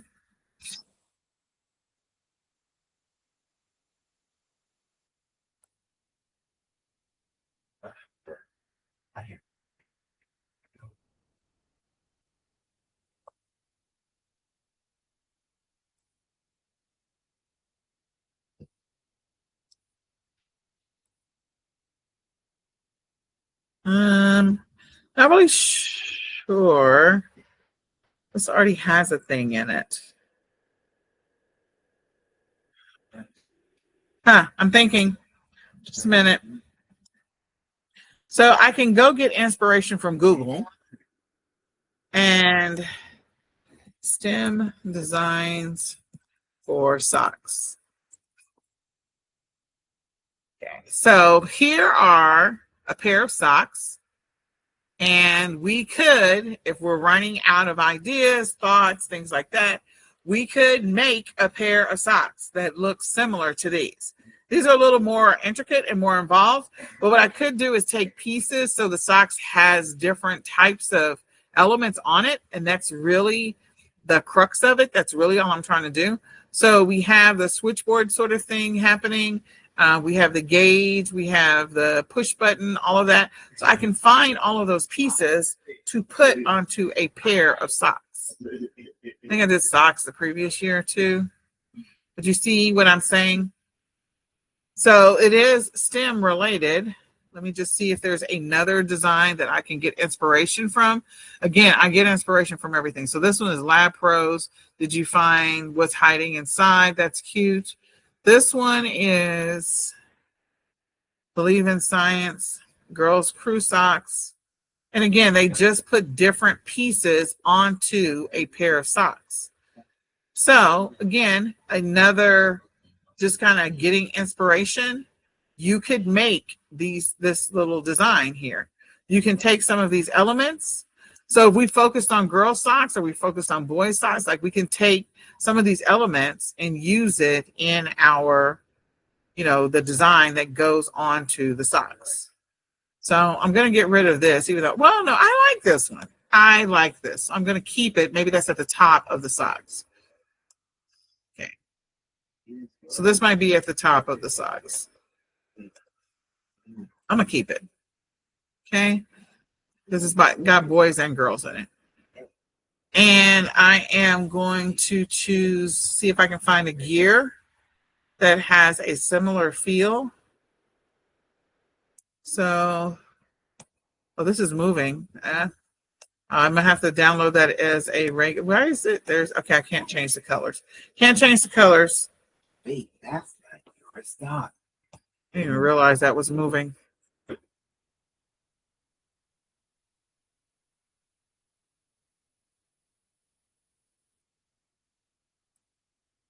I got a lot of stuff moving. So that feels like the whole cell thing. I think that feels like the cell thing. I wanted something with the gears though. I don't see anything. So I can type in stem and gear and see if that something comes up. Okay, so I'm going to go back to the design that I was liking. This is cells, that's science. I could have done the microscope. That would have been a good one. The microscope. Okay, let's see if I have a microscope.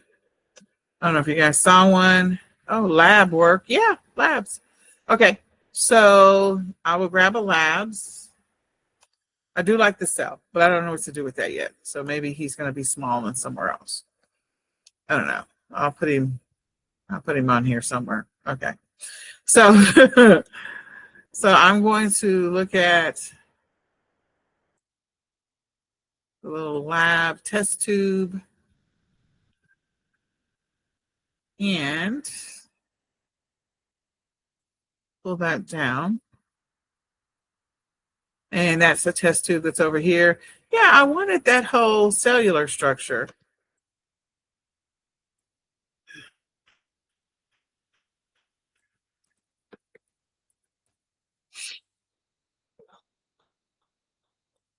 Gene? Maybe.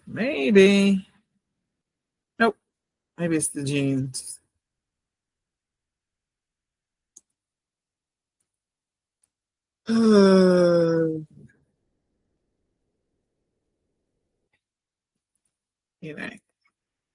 There we go. Is it moving? I hope not. Nope. It's the wrong design. Okay, so I want to point out something real quick. So this is very cartoonish right here. This design that's on here is very cartoonish. And these two are sort of cartoonish as well. This one sort of has a 3D effect to it. So I'm not going to include it even though I like it. And the reason I'm not going to include it because I need it to look and feel similar to the others. And so if it doesn't look and feel similar to the others and I can't really use it, I'm not going to use it. Now you could use it. That's just me. I want my designs to have some level of continuity or look similar or feel similar, whatever the case may be. So that's the reason why I'm not choosing to use it. But if you want to use it, you could.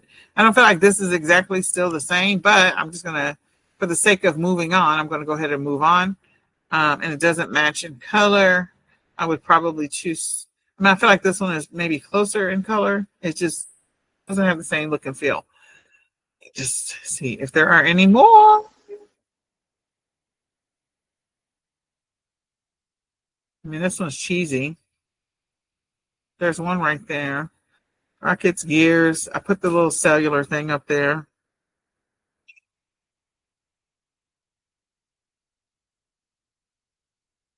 Maybe it's this one and this one. That's what we're going to do. No, that has a 3D effect on it. Okay. So you could use magic to kind of change it if you wanted to. Let's use this and put a couple of these, duplicate.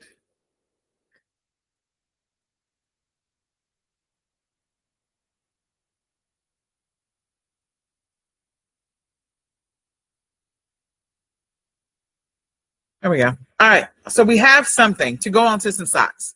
And I am going to, the one thing I am going to do is I'm going to download this as a PNG. The reason I'm going to download this as a PNG is because I want the elements of this image so that I can choose the color of socks that I want it to go on to. Okay, so I can choose the color of socks. I'm going to actually change this directionally. So how did I change this directionally? What I did was I clicked on the image itself. There's this little round circle with the arrows going around in a circle. So I just changed the direction. I'm moving this over. I might make this a little bit bigger. I'm going to move some of the cells. So let me move these down. Move this one down a little bit. Move this one to the middle a little bit. Okay, there we go. There we go. All right.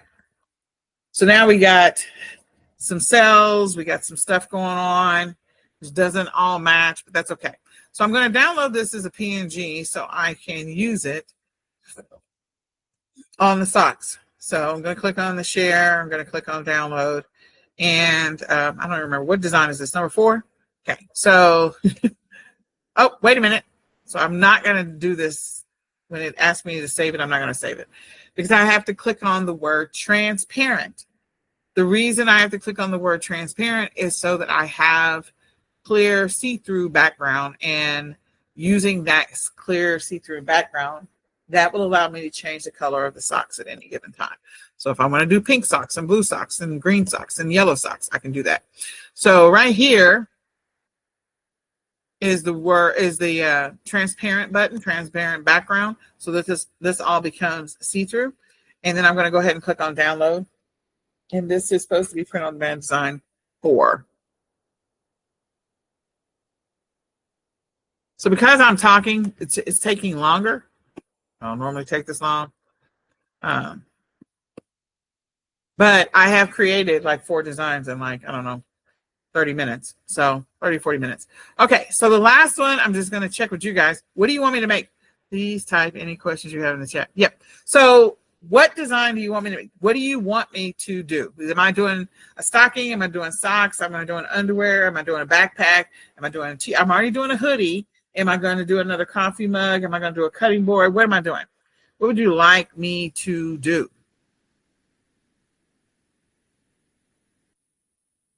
What would you like me to do?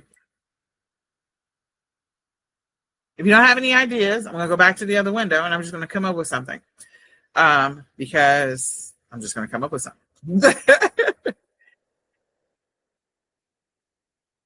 All right. I'm going to come up with a blanket because we're there. So we're going to do a blanket. We already downloaded this one. This is on demand design 4. Now let's just knock out the last one. We're going to upload these, and then I'm going to go through the rest of the stuff for the class. And remember that you do have the opportunity to do a one-on-one session with me. If you are doing a print-on-demand design and you need some help, you want me to help you with your design, you get 1 20-minute session. So don't forget to schedule that 1 20-minute session with me, because I would love to be able to help you with your print on demand. If you're struggling with working with Canva, if you're struggling with uploading, if it's not working for you to get it to connect to Printful or whatever it may be, I can help you with that. Okay. So I'm going to go ahead and resize because I need to make it as big as possible. And now I guess I'm going to do a blanket. So I'm going to just use Google again to get some inspiration for blanket designs. Again, I don't have to do anything fancy. So personalized. I could also go directly to Etsy too. Personalized holiday blanket. Okay. Or throw. Because we know we have throws in one of these platforms. Okay. So this one is cute. It's just the family's names. That's cute. Printed over and over and over and over and over again. That's actually kind of cute. That's going to take too long to make. I can use the person's name over and over again. I can say Sally, Sally, Sally, Sally, Sally. But that is a good one. That's actually a good one. Because all they did was, let me just show this one real quick. So this design is easy for you to replicate. I promise you it is. It's just choosing a different font for each one of the people's names. It's choosing a different color for each one of the people's names. It's using a different size for each one of the people's names. In addition to that, they have added about 5 different elements that are pretty much replicated. They got a Christmas tree, they got a stocking, they got an ornament, one in green, one in red. Again, using the same thing over and over and over again. So you'll see that Kyle's name is in dark green and it's in big font and then smaller font, and then, or Kylie, sorry. And then they've got the lighter green, lighter green. So Elizabeth, again, same font. Elizabeth's font is a little bit different up here. Rachel's in this font with dark red, and then they've got the lighter green. So it's all the people's names. This is easy to replicate. It is absolutely easy to replicate. How do you change the person's name so that their name is vertical versus, vertical instead of horizontal? Again, you use that little circle thing to change the direction of the letters once you type the person's name. So you can use that to be able to replicate this. I just want you to know this is easy to do. So I am just going to make a blanket with just a throw with my name on it, and maybe that's it, and put a couple of ornaments on it. That's all I'm gonna do. I'm just not gonna do anything complicated, but I just want you to see how we can get there. So we saw that there was ornaments. And so when you're in Canva and you see ornaments, I'm going to click on see all for graphics. You want to see what colors you can get these ornaments in. Most of those ornaments they had were clip art sort of. So I'm going to type clip art right here. And let's see if I have any that are more clip arty than they are. And I don't see a lot. Oh, I should have put a frame around Grandma. Anyway, I did that last year. Sorry. I did. You could have put a frame around it so it actually works well, but that's okay. Grandma's fine. So, so I cannot find any of that. So I'll just choose one of these with the least amount of stuff on it.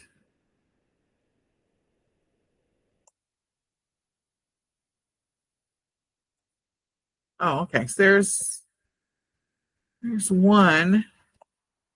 Okay. All right. So I'm going to make one in red. I'll just choose red. And I want it to be this red. I'm going to come down. Just moving the dot around. I'm customizing the color.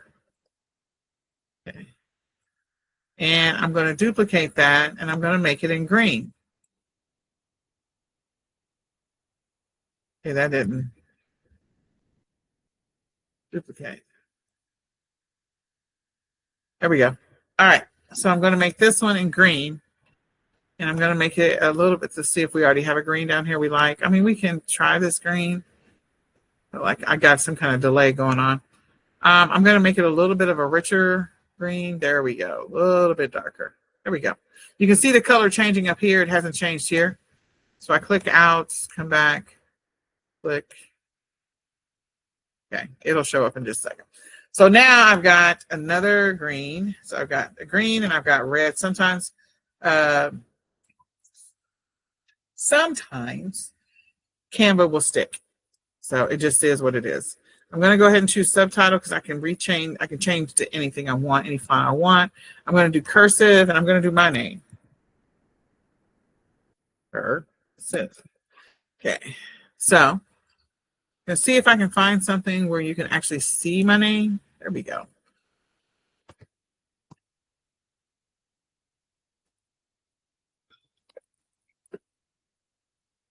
And I'm going to increase the font size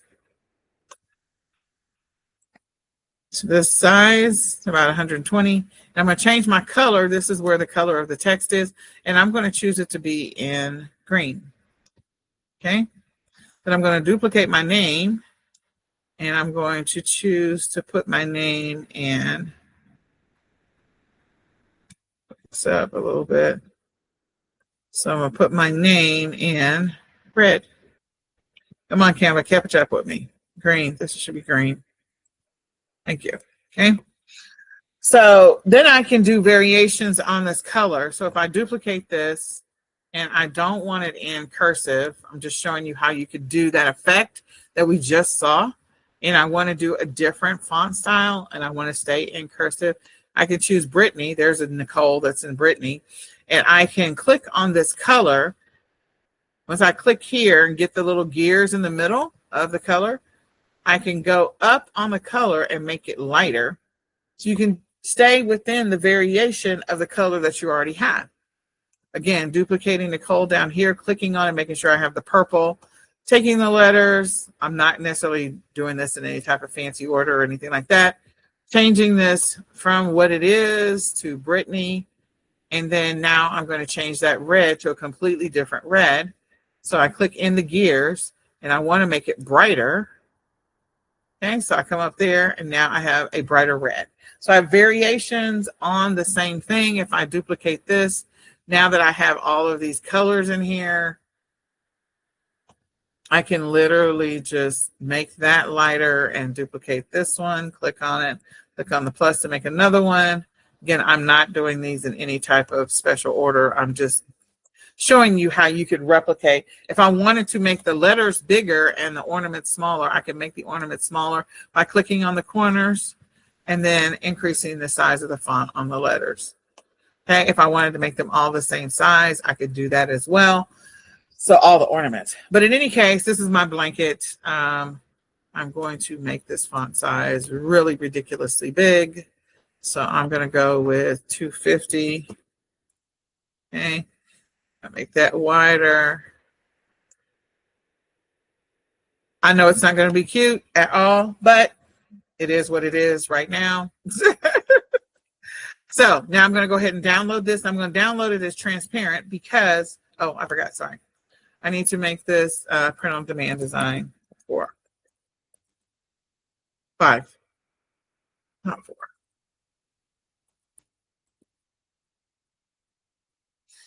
Okay.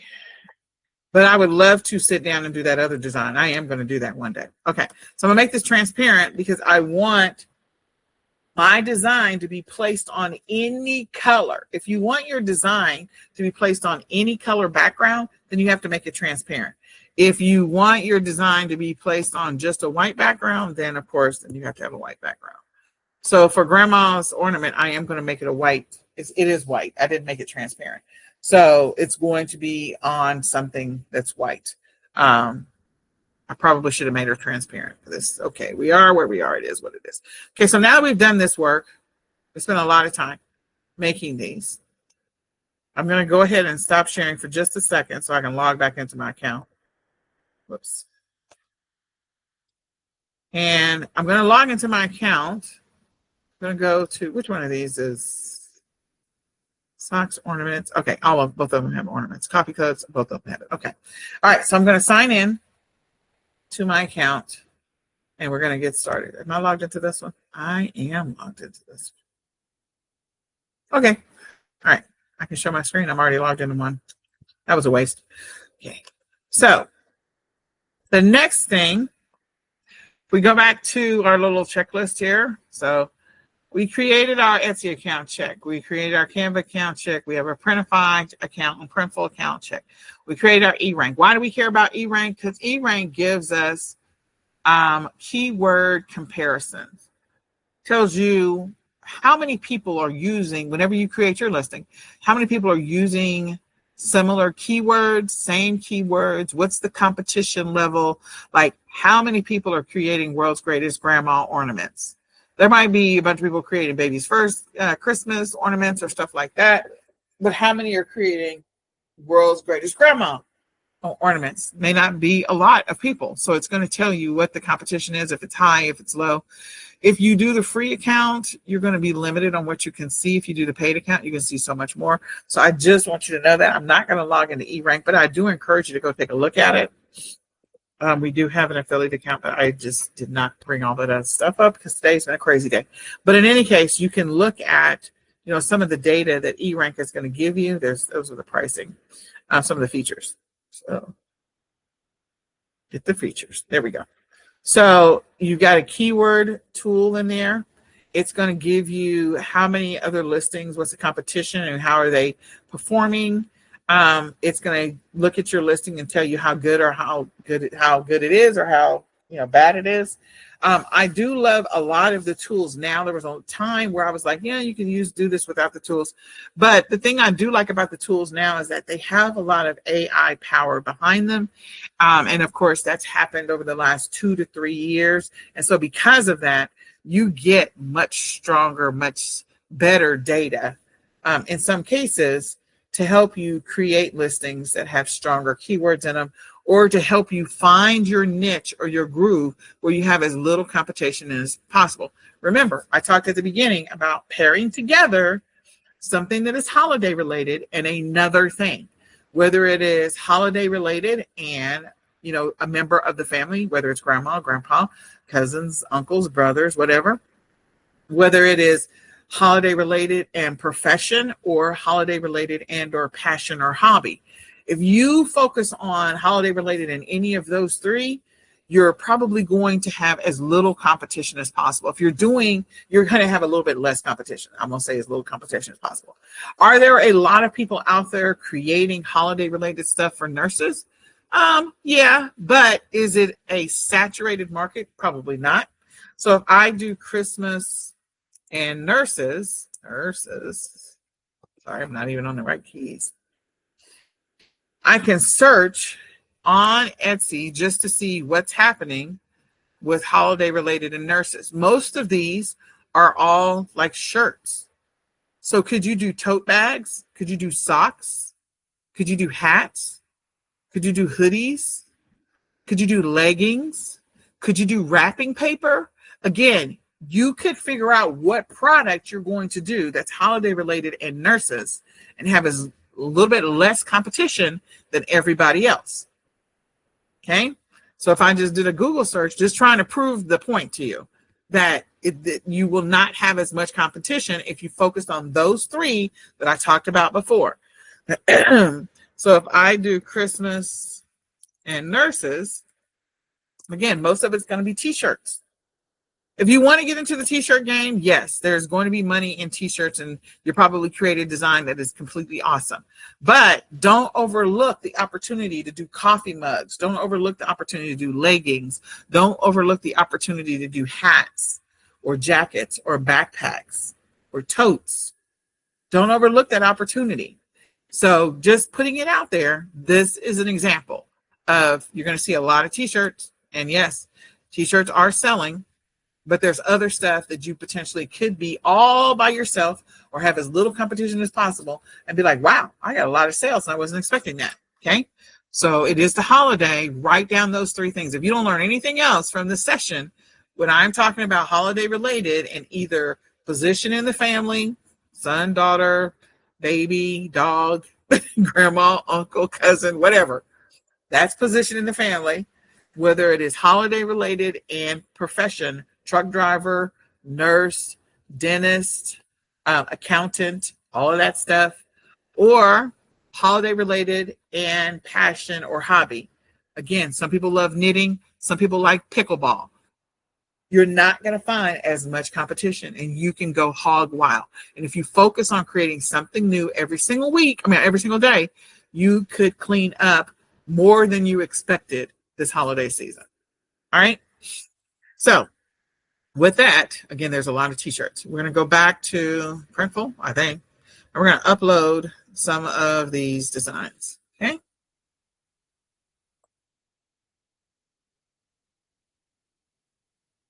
All right. So I said one of these was going to be a coffee mug. So let's hold on. I don't want to do that. I'll do the order. Create a new product. Create a product. Okay. So I'm going to create a product. And I'm going to start with, I don't remember what my stuff was. Let me just say that. Not even for the lie, I don't remember PLD class.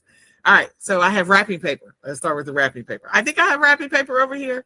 So let's search for products on wrapping paper. Let's just see what it looks like.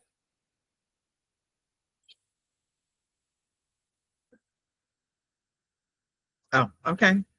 Are we on wrapping paper? I can't tell. We go back to product. Yeah, okay, wrapping sheets. Okay, fine.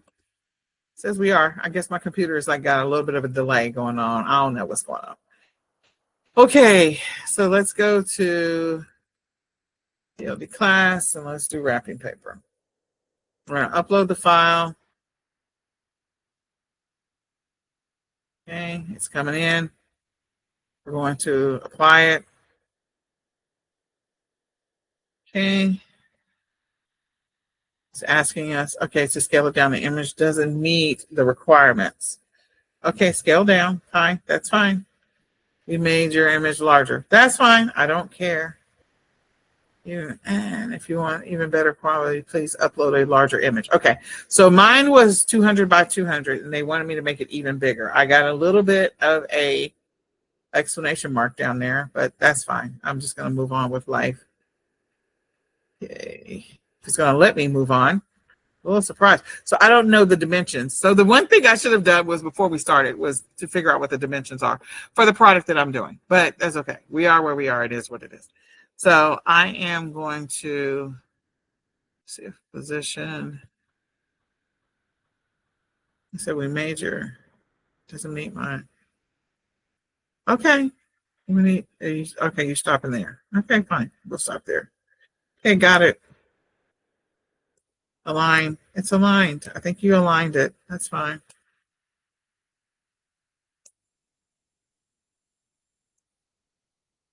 Okay. I'm gonna move on.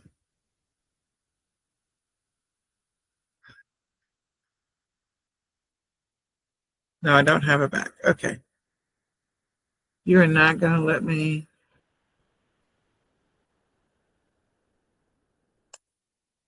It doesn't like my design at all.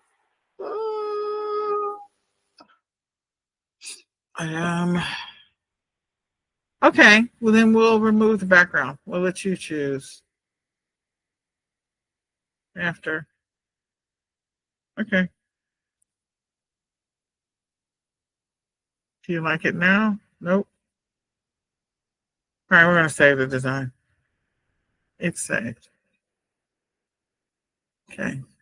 You're not going to let me move on, are you? No, you're not. Mock-ups. Let's see what happens in mock-ups.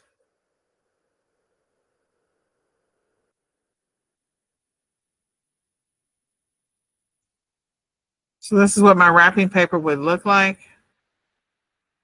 I think I chose the wrong size. That's all I'm going to say. So with this mock-up, because I'm getting this exclamation mark, I'm not going to be able to go on. But here's the deal. If I chose the right size, if I was paying attention, I would have chose the right size, or I would have made my image bigger. But in any case, well, the next step would be to get ready to connect it or send it over to my Etsy store. I would change the title, change the image. It would ask me, like if this was offered in different sizes, it would ask me, how much do I want to make on this particular item? So these are all things that are not necessarily going to happen right now, not with this one. But we did make the design, so I could go back, rework it. I'm not going to do that only because we've been on here for so long. So I'm going to move on because I saved it. Yes, I saved it to templates. You wouldn't let me move on, so I'm going to go ahead. The next one was create a product, add a new product. I am going to do, what was the next thing I was doing? World's Greatest Grandma. I think it was ornaments. Okay. So I'm going to do acrylic. And we're going to do a circle. Hopefully this is the right size. If not, I'll be really mad. Because I'm going to be honest, I haven't started on my ornament game yet this season. Okay.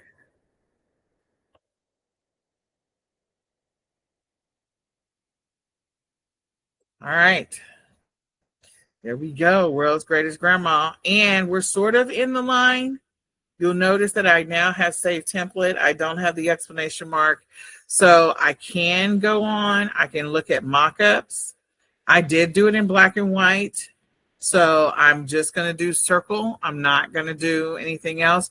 Grandma is outside the lines. Grandma is out of bounds, y'all.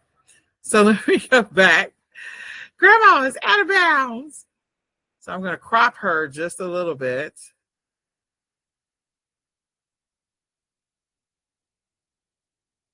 She didn't move. Position. Oh, her circle is not sharp enough. Grandma's circle is not sharp enough. Okay, I'm not going to do that. Let me just see if I can figure out how to.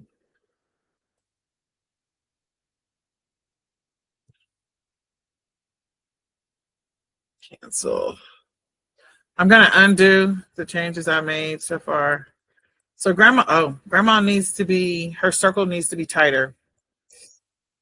So that's one of the things you'll learn when you do this is you'll learn that the circle, the stuff that needs to be tighter. The reason why I say the circle needs to be tighter is you'll notice that worlds is outside of the dots and grandma is outside of the dots. Even though I made a perfect circle, I needed to make her circle tighter for the world's greatest grandma.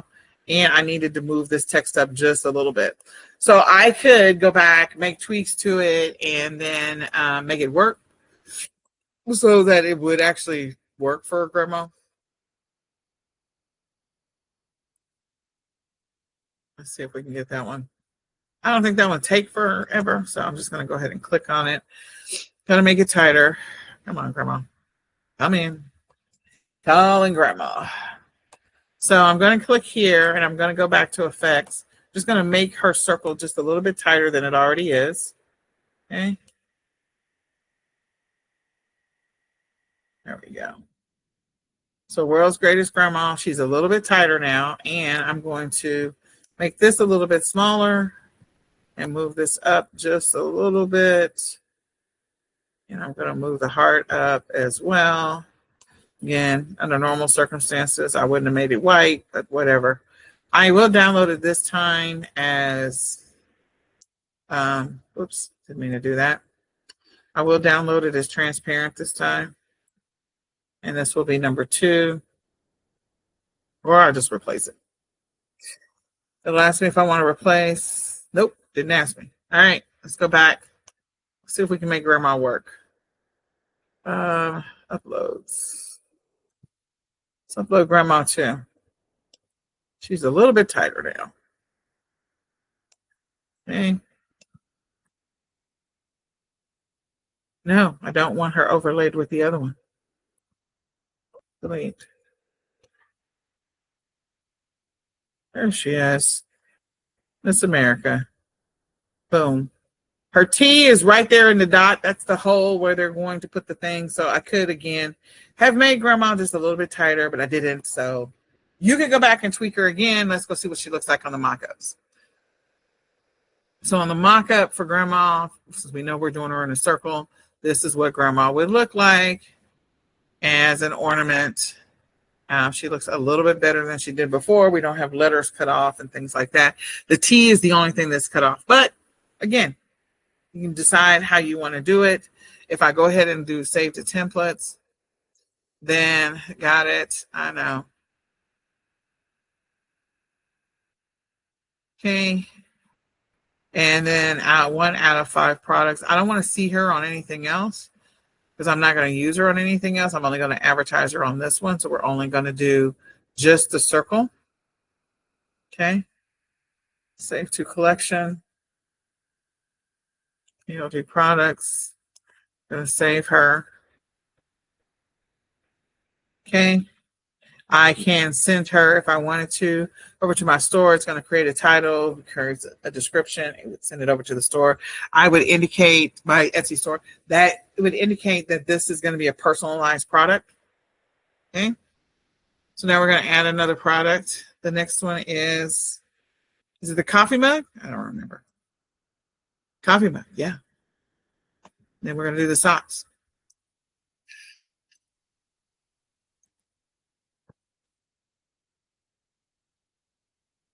Come on. It has some kind of flipping delay. I don't know what's going on. Okay. There's some kind of delay. My computer has a delay. My computer's tired. So now we have this cute little coffee mug. Again, an opportunity for you to customize. So this is my width, and I'm out of bounds. I'm out of bounds. So I could resize this instead of making it a square. I could do a rectangle, so then that way I get the full length. So that's another thing that you can do, but I'm going to go ahead and move on, and we're going to see what this looks like. Got it.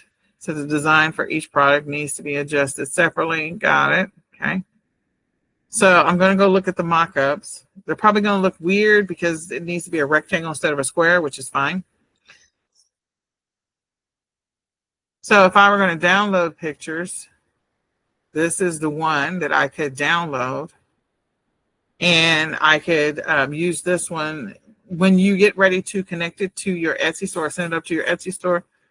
You choose which one of these images you want to use in your mock-up for your listing.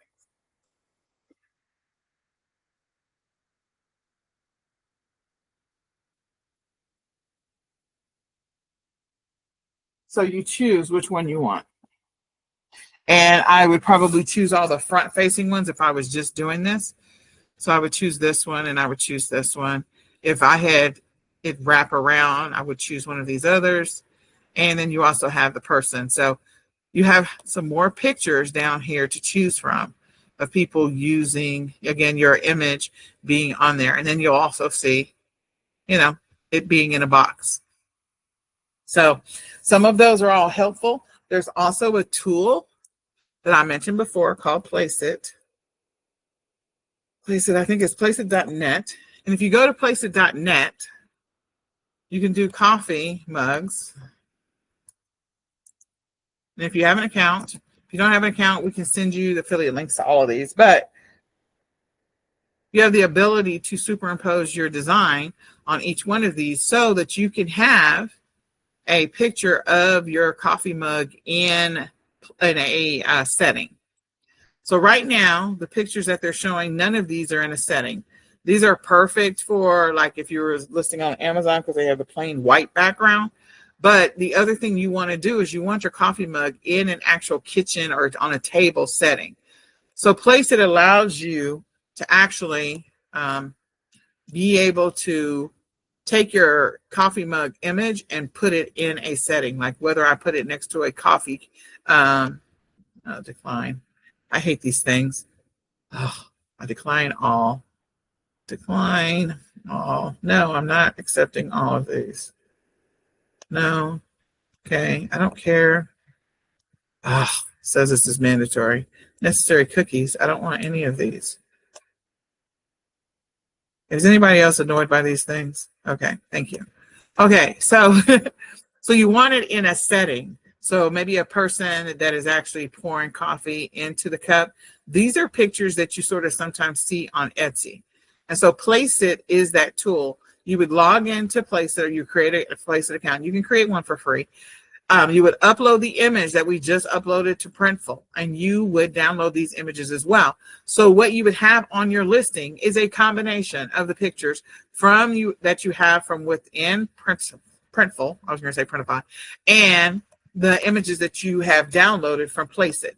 Make sure that whatever design you do and whatever images that you always have a photo of your product either in use or in the setting that you would actually use it in. And so Placeit allows you to be able to do that. So if I say in use, I actually want it on somebody's leg in maybe at school or at a soccer game or at walking to school or whatever that happens to be, if I'm doing socks or wrapping paper, and I would actually have it on a box. So the wrapping paper pictures that they gave us, not a lot to choose from. So I could come here to Placeit and find some more wrapping paper on images. So this one with the wrapping paper with the roll right there. I don't know why it wants me to log in.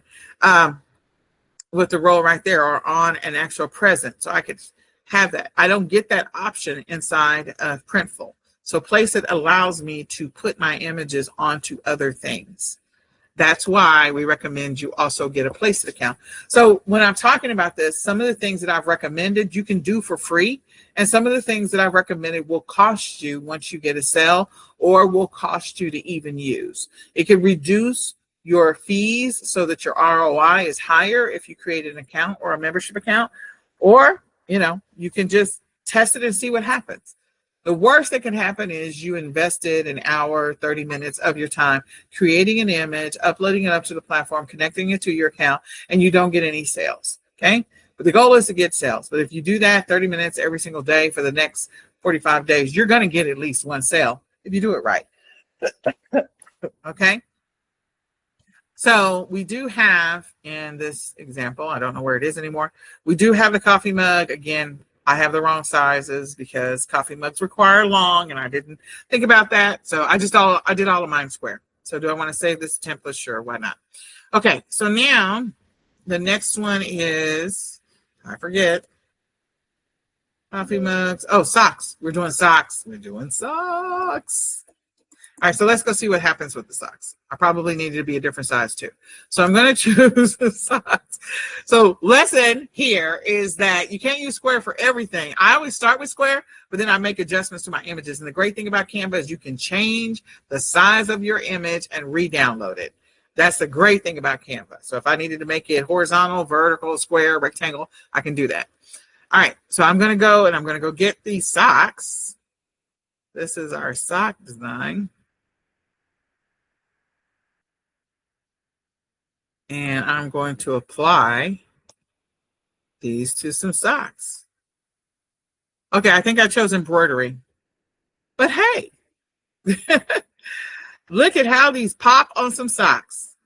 Wow, that's crazy. I do not want embroidery. So I have to change this because I don't want embroidery. Design layers. I don't want embroidery. Nope. Change product. Yeah, I don't want embroidery. That looks crazy. Those are embroidery socks.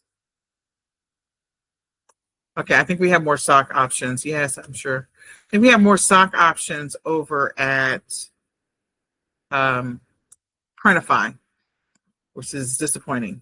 That's okay. Apply. Okay, let's see what the mock-ups look like. Okay, they're not terrible, but these are the socks. So I think we have more sock options at Printify than we do Printful. I'm pretty sure we have more sock options because I've done socks before. So, and then there's other print-on-demand providers that do socks as well. I'm not immediately seeing it. Socks. Yeah. So last year, I think I did these socks. Yeah, I did these. Okay. So you have more sock options on Printify than you do in Printful. But okay, we're here now. So we took our little stem design and I put it on there. These are really, really ugly, meaning this, how they put it onto the person. So if I go over to Placeit, I can go with socks and I can do a search. As soon as my computer catches up, I'm probably going to have to reboot. And you'll see I have more options. I could see what they would look like on a pair of feet, or a pair of feet like this, or a pair of feet like this. So you have way more options of how you can see what they would look like versus the options that, again, these are the only three that we see in our mock-up. So if you don't like any of these three, don't include them. Like, oh, these are ugly and they're horrible. I would probably do my socks at a Printify than I would Printful unless I'm doing something where the black complements the white at the top. I'm not really sure. Or I was making a different color to go up here. Or maybe I was making black socks with a stem on the black part. I don't know. But anyway, you can choose it or not choose it, but we did do socks. Wrong provider for that. All right. The next one is the throw. So we had the throw. Let's see what it looks like. It's just a massive delay. I think my computer is just tired, y'all. Come on, throw blanket. Yes. All right. So my guess is that this is going to look weird and funky only because I got it all spaced out, and I would want to do the thing that I showed you before, which was all those names stacked on top of each other on the same blanket with like 3 or 4 elements. I like that. So it's probably going to look ugly. That's okay. Doesn't meet my requirements. Scale it down. Fine. Okay. There we go. Let's go look at mock-ups. Again, it wants me to be larger. Doesn't like what it did. Okay, so this is what it would potentially look like. These are the pictures that they're giving us. Again, if we had filled out all the names, it would probably look different. This is the throw. I mean, that's not terribly bad. In a setting. Now, the one thing I do appreciate about this picture compared to all the other pictures we looked at so far that they give us is this is actually the item in a setting. It is on a couch, which is a realistic setting. Like a coffee mug should be in a kitchen. An ornament should be on a tree. They don't give you those options. So you have to do it yourself using Place It. This one is the only one where they actually put the blanket or the throw in an actual setting. So I do appreciate that about this one. Okay. Just want you to know that. But the image doesn't meet the requirements, so we're not going to get anywhere with it. But I think you get the idea. You can upload it. And then once you upload it, and which one of these did I actually, save. Fine. So if I were, these are so horrible. These are so horrible. So if I wanted to add it to my store, the only one I could potentially add to my store right now is Grandma. So if I added Grandma to my store, it asks me which store do I want to add it to. Do I want to add it to my Amazon store, my eBay store, or my Etsy store? I literally have the ability to do all of them because I'm connected on all of them. If I do my Etsy store, it's going to ask me for my price. It's going to ask me for my title. It's going to create a title. It's going to create a description. And that's where I want you to edit the title, edit the description. So when you create your accounts for Printful and Printify, you need to connect them to your store. Once you connect them to your store, then the next thing that you want to do is make sure that you update the title, update the description for the platform that you happen to be selling on. Titles and descriptions for Etsy are different than title and descriptions for Amazon and also for eBay. In addition to that, the images that you put on Amazon are going to be slightly different than the images that you put on Etsy. You'll notice that on Etsy, you can place, the first picture does not have to have a white background. Amazon's requirement is that the image must have a white background. That's why a lot of them have that white background as that first option. Okay.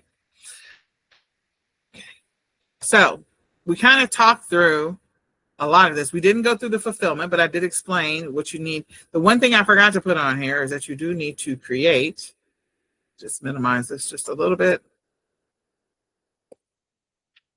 You need to create a Place It account. I don't know why I can think of it. Place It account. Okay, you can do a free one. So this one allows you to do free. Place It allows you to do free. eRank allows you to create a free account. I believe that Printful and Printify allow you to create a free account. Canva allows you to create a free account. Etsy allows you to create a free account. So you could literally get started with spending $0 by just going down the free account route if you focus on the 3 things that I told you before, again, for the holidays. Okay. So with that, keep going. So the next thing is a keyword research. We literally did that. And then you got to learn how to create and optimize your listing.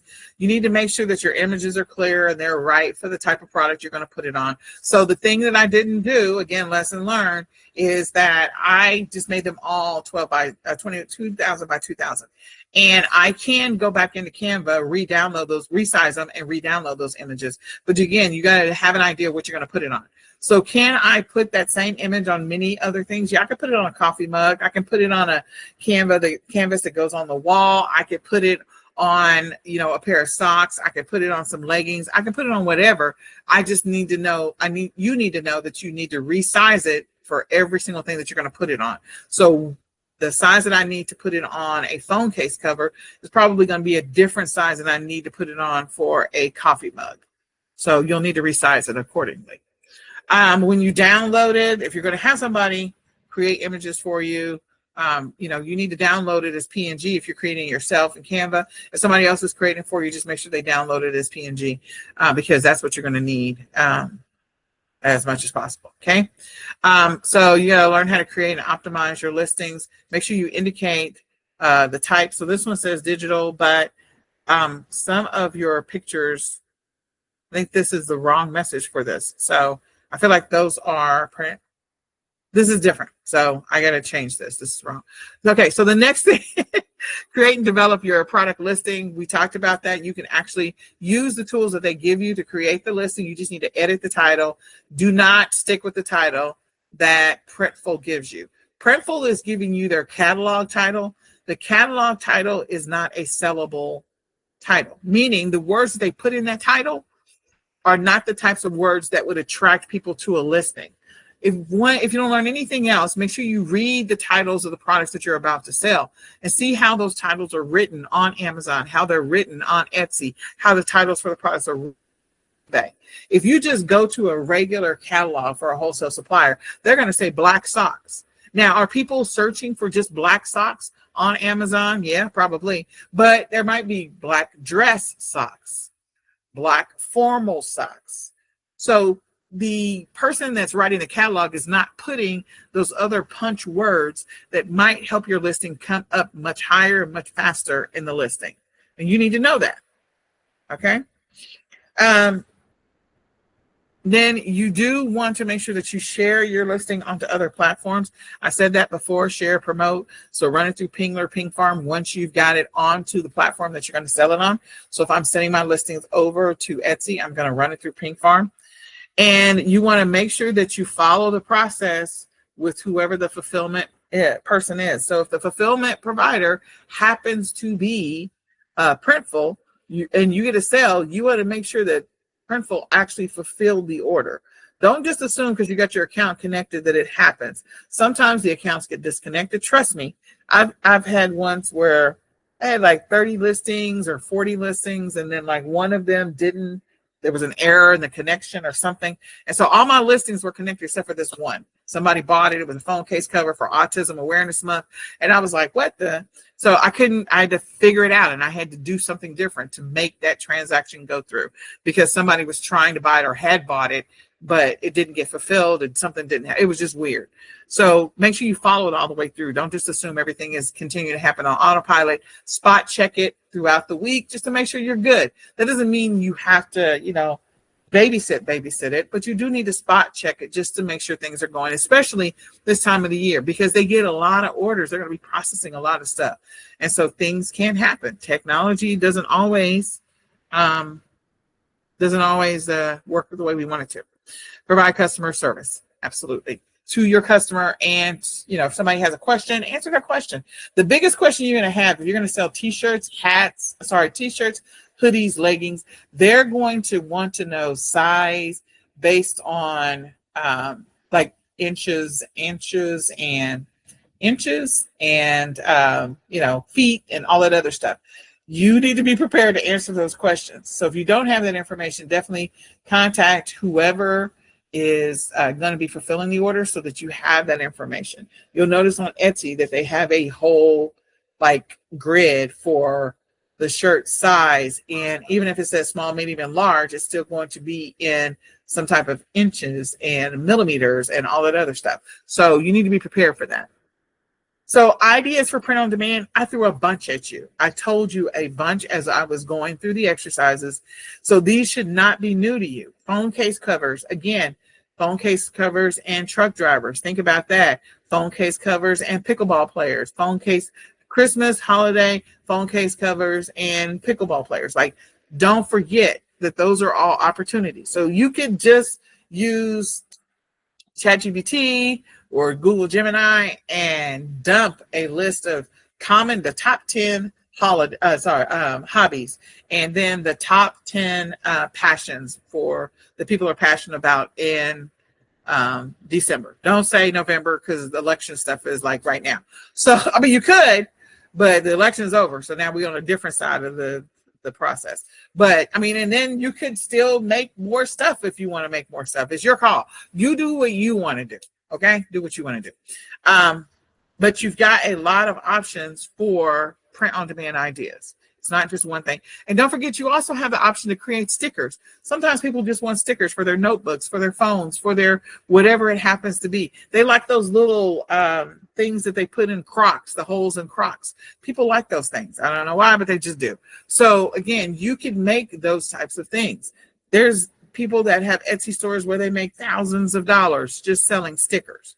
Okay. Notebooks, cards are very popular this time of the year. If you're a great writer and you're good at it, you can make cards. Maybe you can do cards with scriptures on them or inspirational things around this time of the year. You can, again, still follow what I said before. So maybe it is a card for people that just graduated or people that just got married. This is their first Christmas. This is their first year after graduation at their new job. This is their first year at their new job and they've been working for years or they just recently retired. Your first year retiring. So again, first Christmas retiring. My point is that you have a lot of opportunities. So there's people that are probably looking for that card for someone that retired and this is their first Christmas after retirement. Like, oh, now you finally get to do some of the stuff you want to do and spend some time with your family and your grandkids, whatever it happens to be. Maybe you're just going to go to the beach and you're doing a non-winter Christmas. Could be that. Any number of things. Okay. You have some simple print-on-demand ideas. This one, as you think beyond right now, and if you think that this is too complicated, you can do something simple. You can still keep it holiday-related. People do want holiday-related flashcards and note cards, and they love stuff with scriptures on it. They do want holiday recipes and things like that. So if you have some of that stuff, you could do some print-on-demand type of things like that, where you create it inside of Canva, upload it, and it becomes a digital download versus a physical product that you're shipping. Before, those settings that I was talking about that I said were wrong, those were digital downloads. So this would be, these would be digital downloads in some cases. But you could also take some of these inspirational things and put them on like a canvas to go on somebody's living room wall, or a canvas to go in the office or things like that. So you can still make those types of designs. And a lot of that is just a color and some text. It is not truly a design in the way that you think it is. Okay.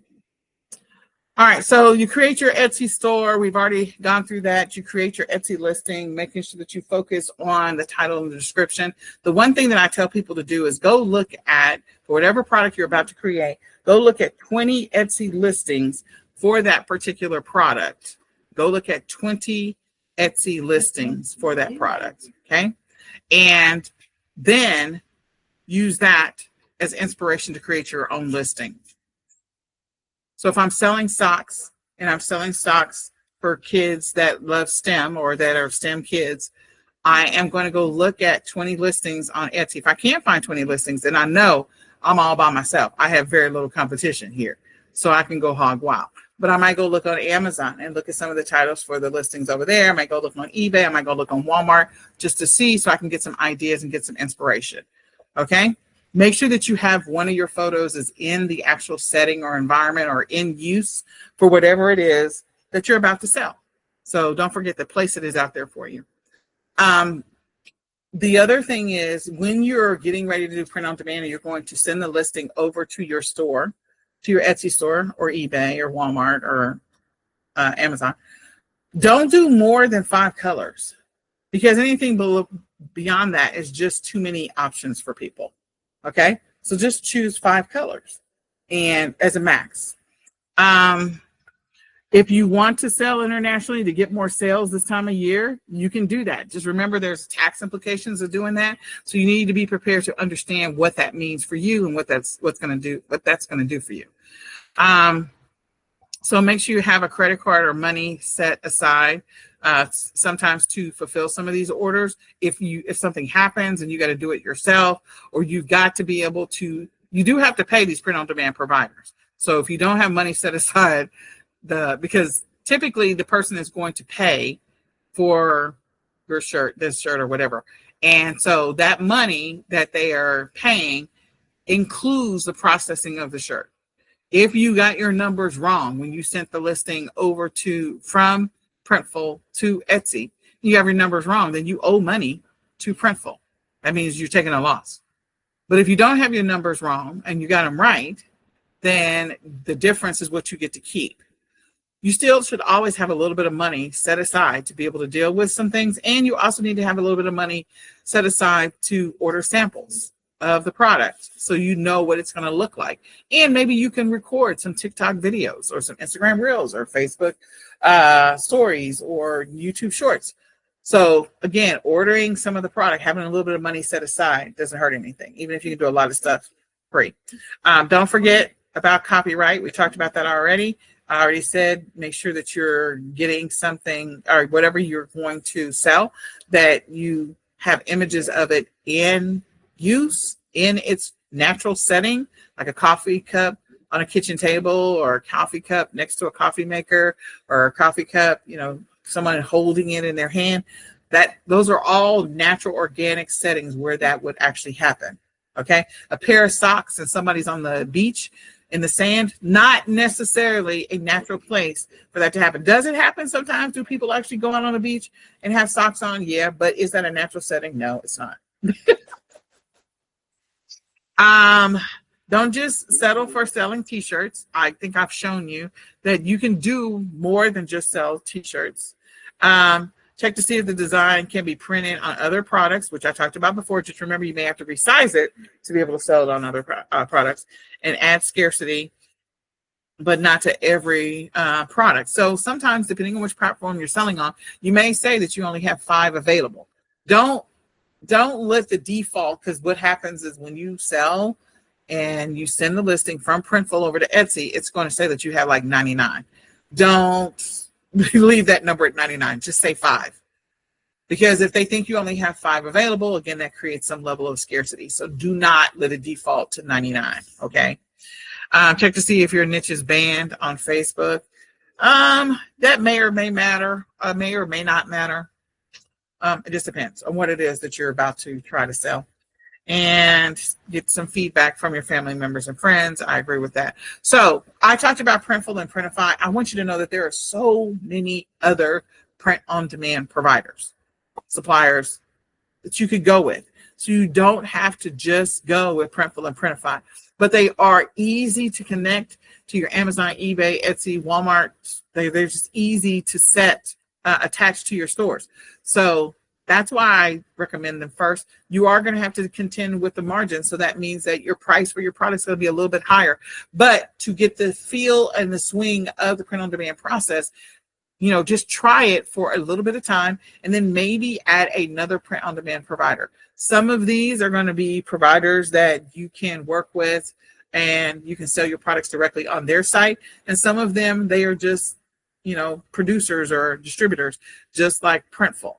Okay, so research those. And if you decide you want to go ahead and apply for Merch by Amazon, you can do that too. Just know that you're limited on the products that you can sell through Merch by Amazon. That's why some people choose additional print-on-demand providers or methods of doing this. Okay, some of the tools I talked about Canva, but there's Adobe Spark, there's PicMonkey, which was one of the tools that our friend Lyria loved to use. Be Funky. Some of these are great tools. There's also other platforms where you can get additional font designs. Like you can go to Creative Markets and get designs made for you, or you can get different fonts that you want to use on your products. So Creative Markets is another one. You've got Design Pickle. You've got Graphic Rhythm Designs. These are all places that if you don't want to create a design, then you don't have to. But don't overlook the fact that you can create designs with ChatGPT. You can create designs with Bing Image Generator, and you can create designs with Google Gemini. All of those, Google Gemini is free. Bing Image Creator is free for a period of time, and ChatGPT is free.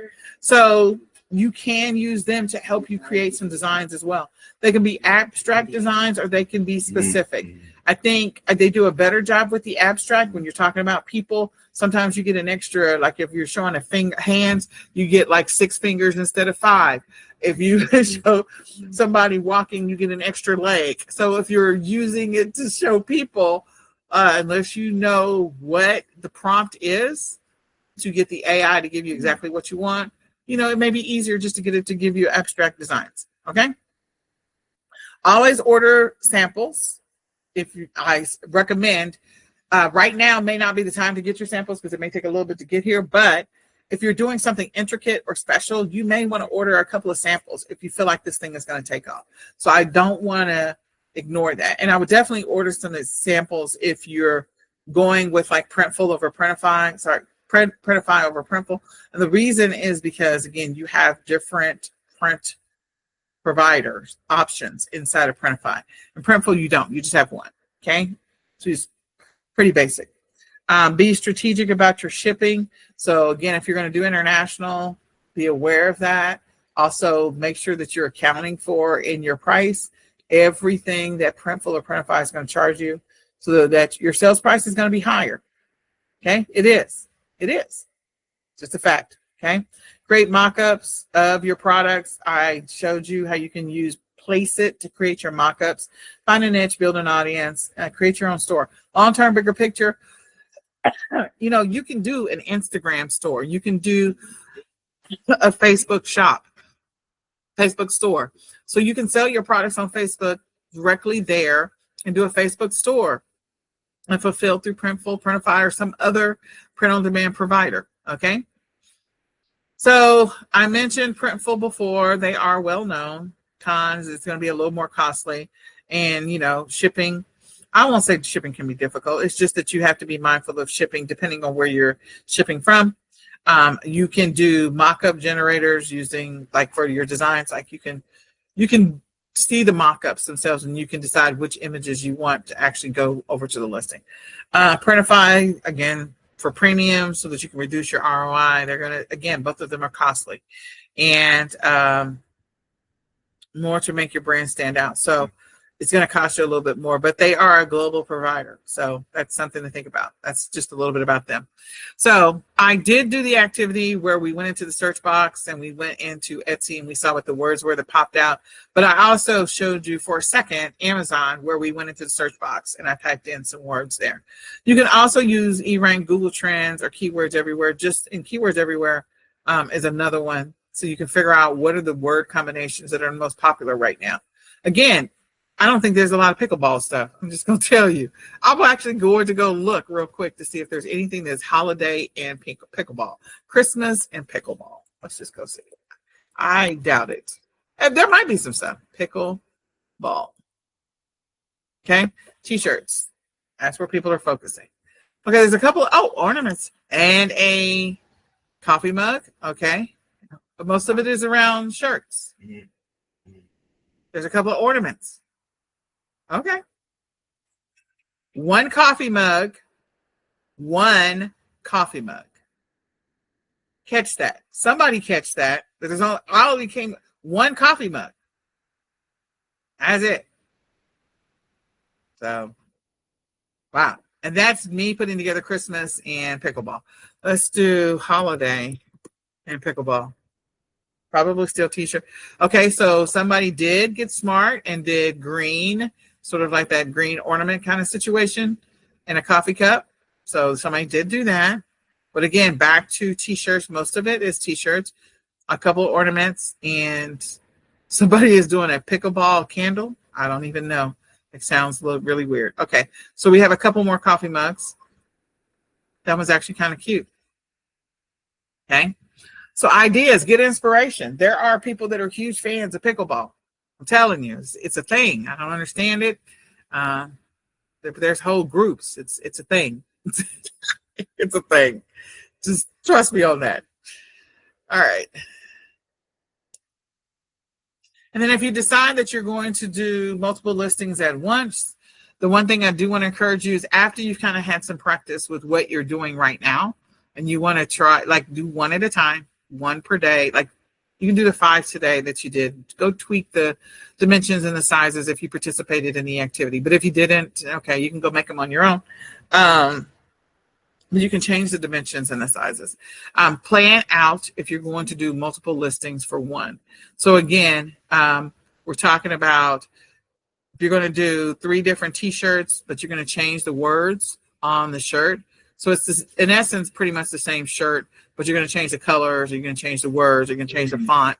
Like you're just creating the same thing over and over again. So I could do the dog coffee mug, and I could change, I don't know, not necessarily put it on different products. I'm just trying to find something. So shirts. So you're doing family shirts, or you're doing family stockings. Again, you're doing the same thing on all of the stockings. We saw before that where there was the white fuzzy at the top of the stocking and the entire stocking was red and they had the family name members, family's names all down the stocking. Again, you could do something like that where you're going to do multiple listings, or you're going to do multiple products or multiple customizations in a listing. Any of those. Just make sure you do a little bit of the research in advance, or if you're going to do variations of a listing. Again, don't do a boatload of variations. If I'm going to create a red one, a blue one, a green one, that's it. So those are 2 different examples. And maximize your listings. Make sure that if you're listing on Etsy that you fill out all 13 of your tags, and also include some of your colors. If you can take some of the photos yourself, again, making yourself stand out so it doesn't look like they're all part of the stock photo stuff. And test them. See what happens. Test what the design does and how much traction and sales you get on it. So the last thing I'm going to tell you, and then we're going to open it up to questions, because I know we have gone much longer than we were supposed to. So sorry about that. I don't even know if anybody's still with me, but I hope you are. And I hope you're getting some value. If you're getting some value, please type that in the comments. That, yeah, I am getting some value, or yes, I did learn something, or I knew this before, but thank you for reminding me. All of that stuff, okay? And just remember, you do get a one-on-one session, okay? So don't forget that. When I was talking before about using AI, you do have Bing Images. Okay, so if you do Bing Images, you have the ability to create images using Bing. Bing Image Creator. There we go. I couldn't think of it. Bing Image Creator. So it's a free AI image creator. So you type in what it is that you want, and then you click on Create. And I'm not logged into Bing, so I'm not going to launch this thing, but it will create some images for you. And they give you examples of the prompt that they use to create them. Now, you'll notice on AI images, a lot of them are very intricate. So if you are into making intricate stuff to go onto coffee mugs, or go on a canvas on a wall, or go on a t-shirt, or go on something like that, that's fine. But if you want to do something simple and basic, I'm telling you, Canva can do everything for you, okay? You have Google, Gemini, and you can do images, okay? So there are generate images using the app. They can walk you through what to do, how to do it. And so you can go ahead and create images using Google Gemini. You indicate what it is that you want, and it will walk you through the process. I've used Google Gemini multiple times. My history is all clean. Yeah. Okay, so yes, you can use this as a tool. So Google Gemini, yep, see the updates. I don't want to see them. Okay, and then ChatGPT. I think it's 3, or I think it's 3, that has the image generator with it. So you can do a Google search for that. I won't keep you on that, but you do have the ability to do that. Okay. What was the last thing that I was going to go through? Images, listings. I feel like did I get them all? The majority of it. I'm confident there was something else I was supposed to remember, but I'm going to open it up for questions. So let me go and mute everybody. Oh, everybody's gone. Let's open it up. Let's see who has questions. So if you want to open your mic, ask me a question. I am happy to answer your questions. I'll give you the link so you can schedule your 20-minute session. So what questions can I answer for you, if any?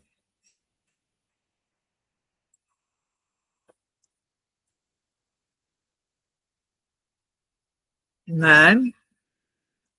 All right, well, you're unmuted. If you decide you have a question later, you can. All right. So just want to encourage you to go ahead and get started. Please do. And trust me, it does work. So with that, I am going to say goodbye for now, and I will send out, I will have Rhea, she'll send out a replay in the next couple of days, and you can schedule your 20-minute session if there's any type of print on demand you want me to take a look at. I would love to be able to help you with it. So with that, I will say goodbye for now. Bye, y'all.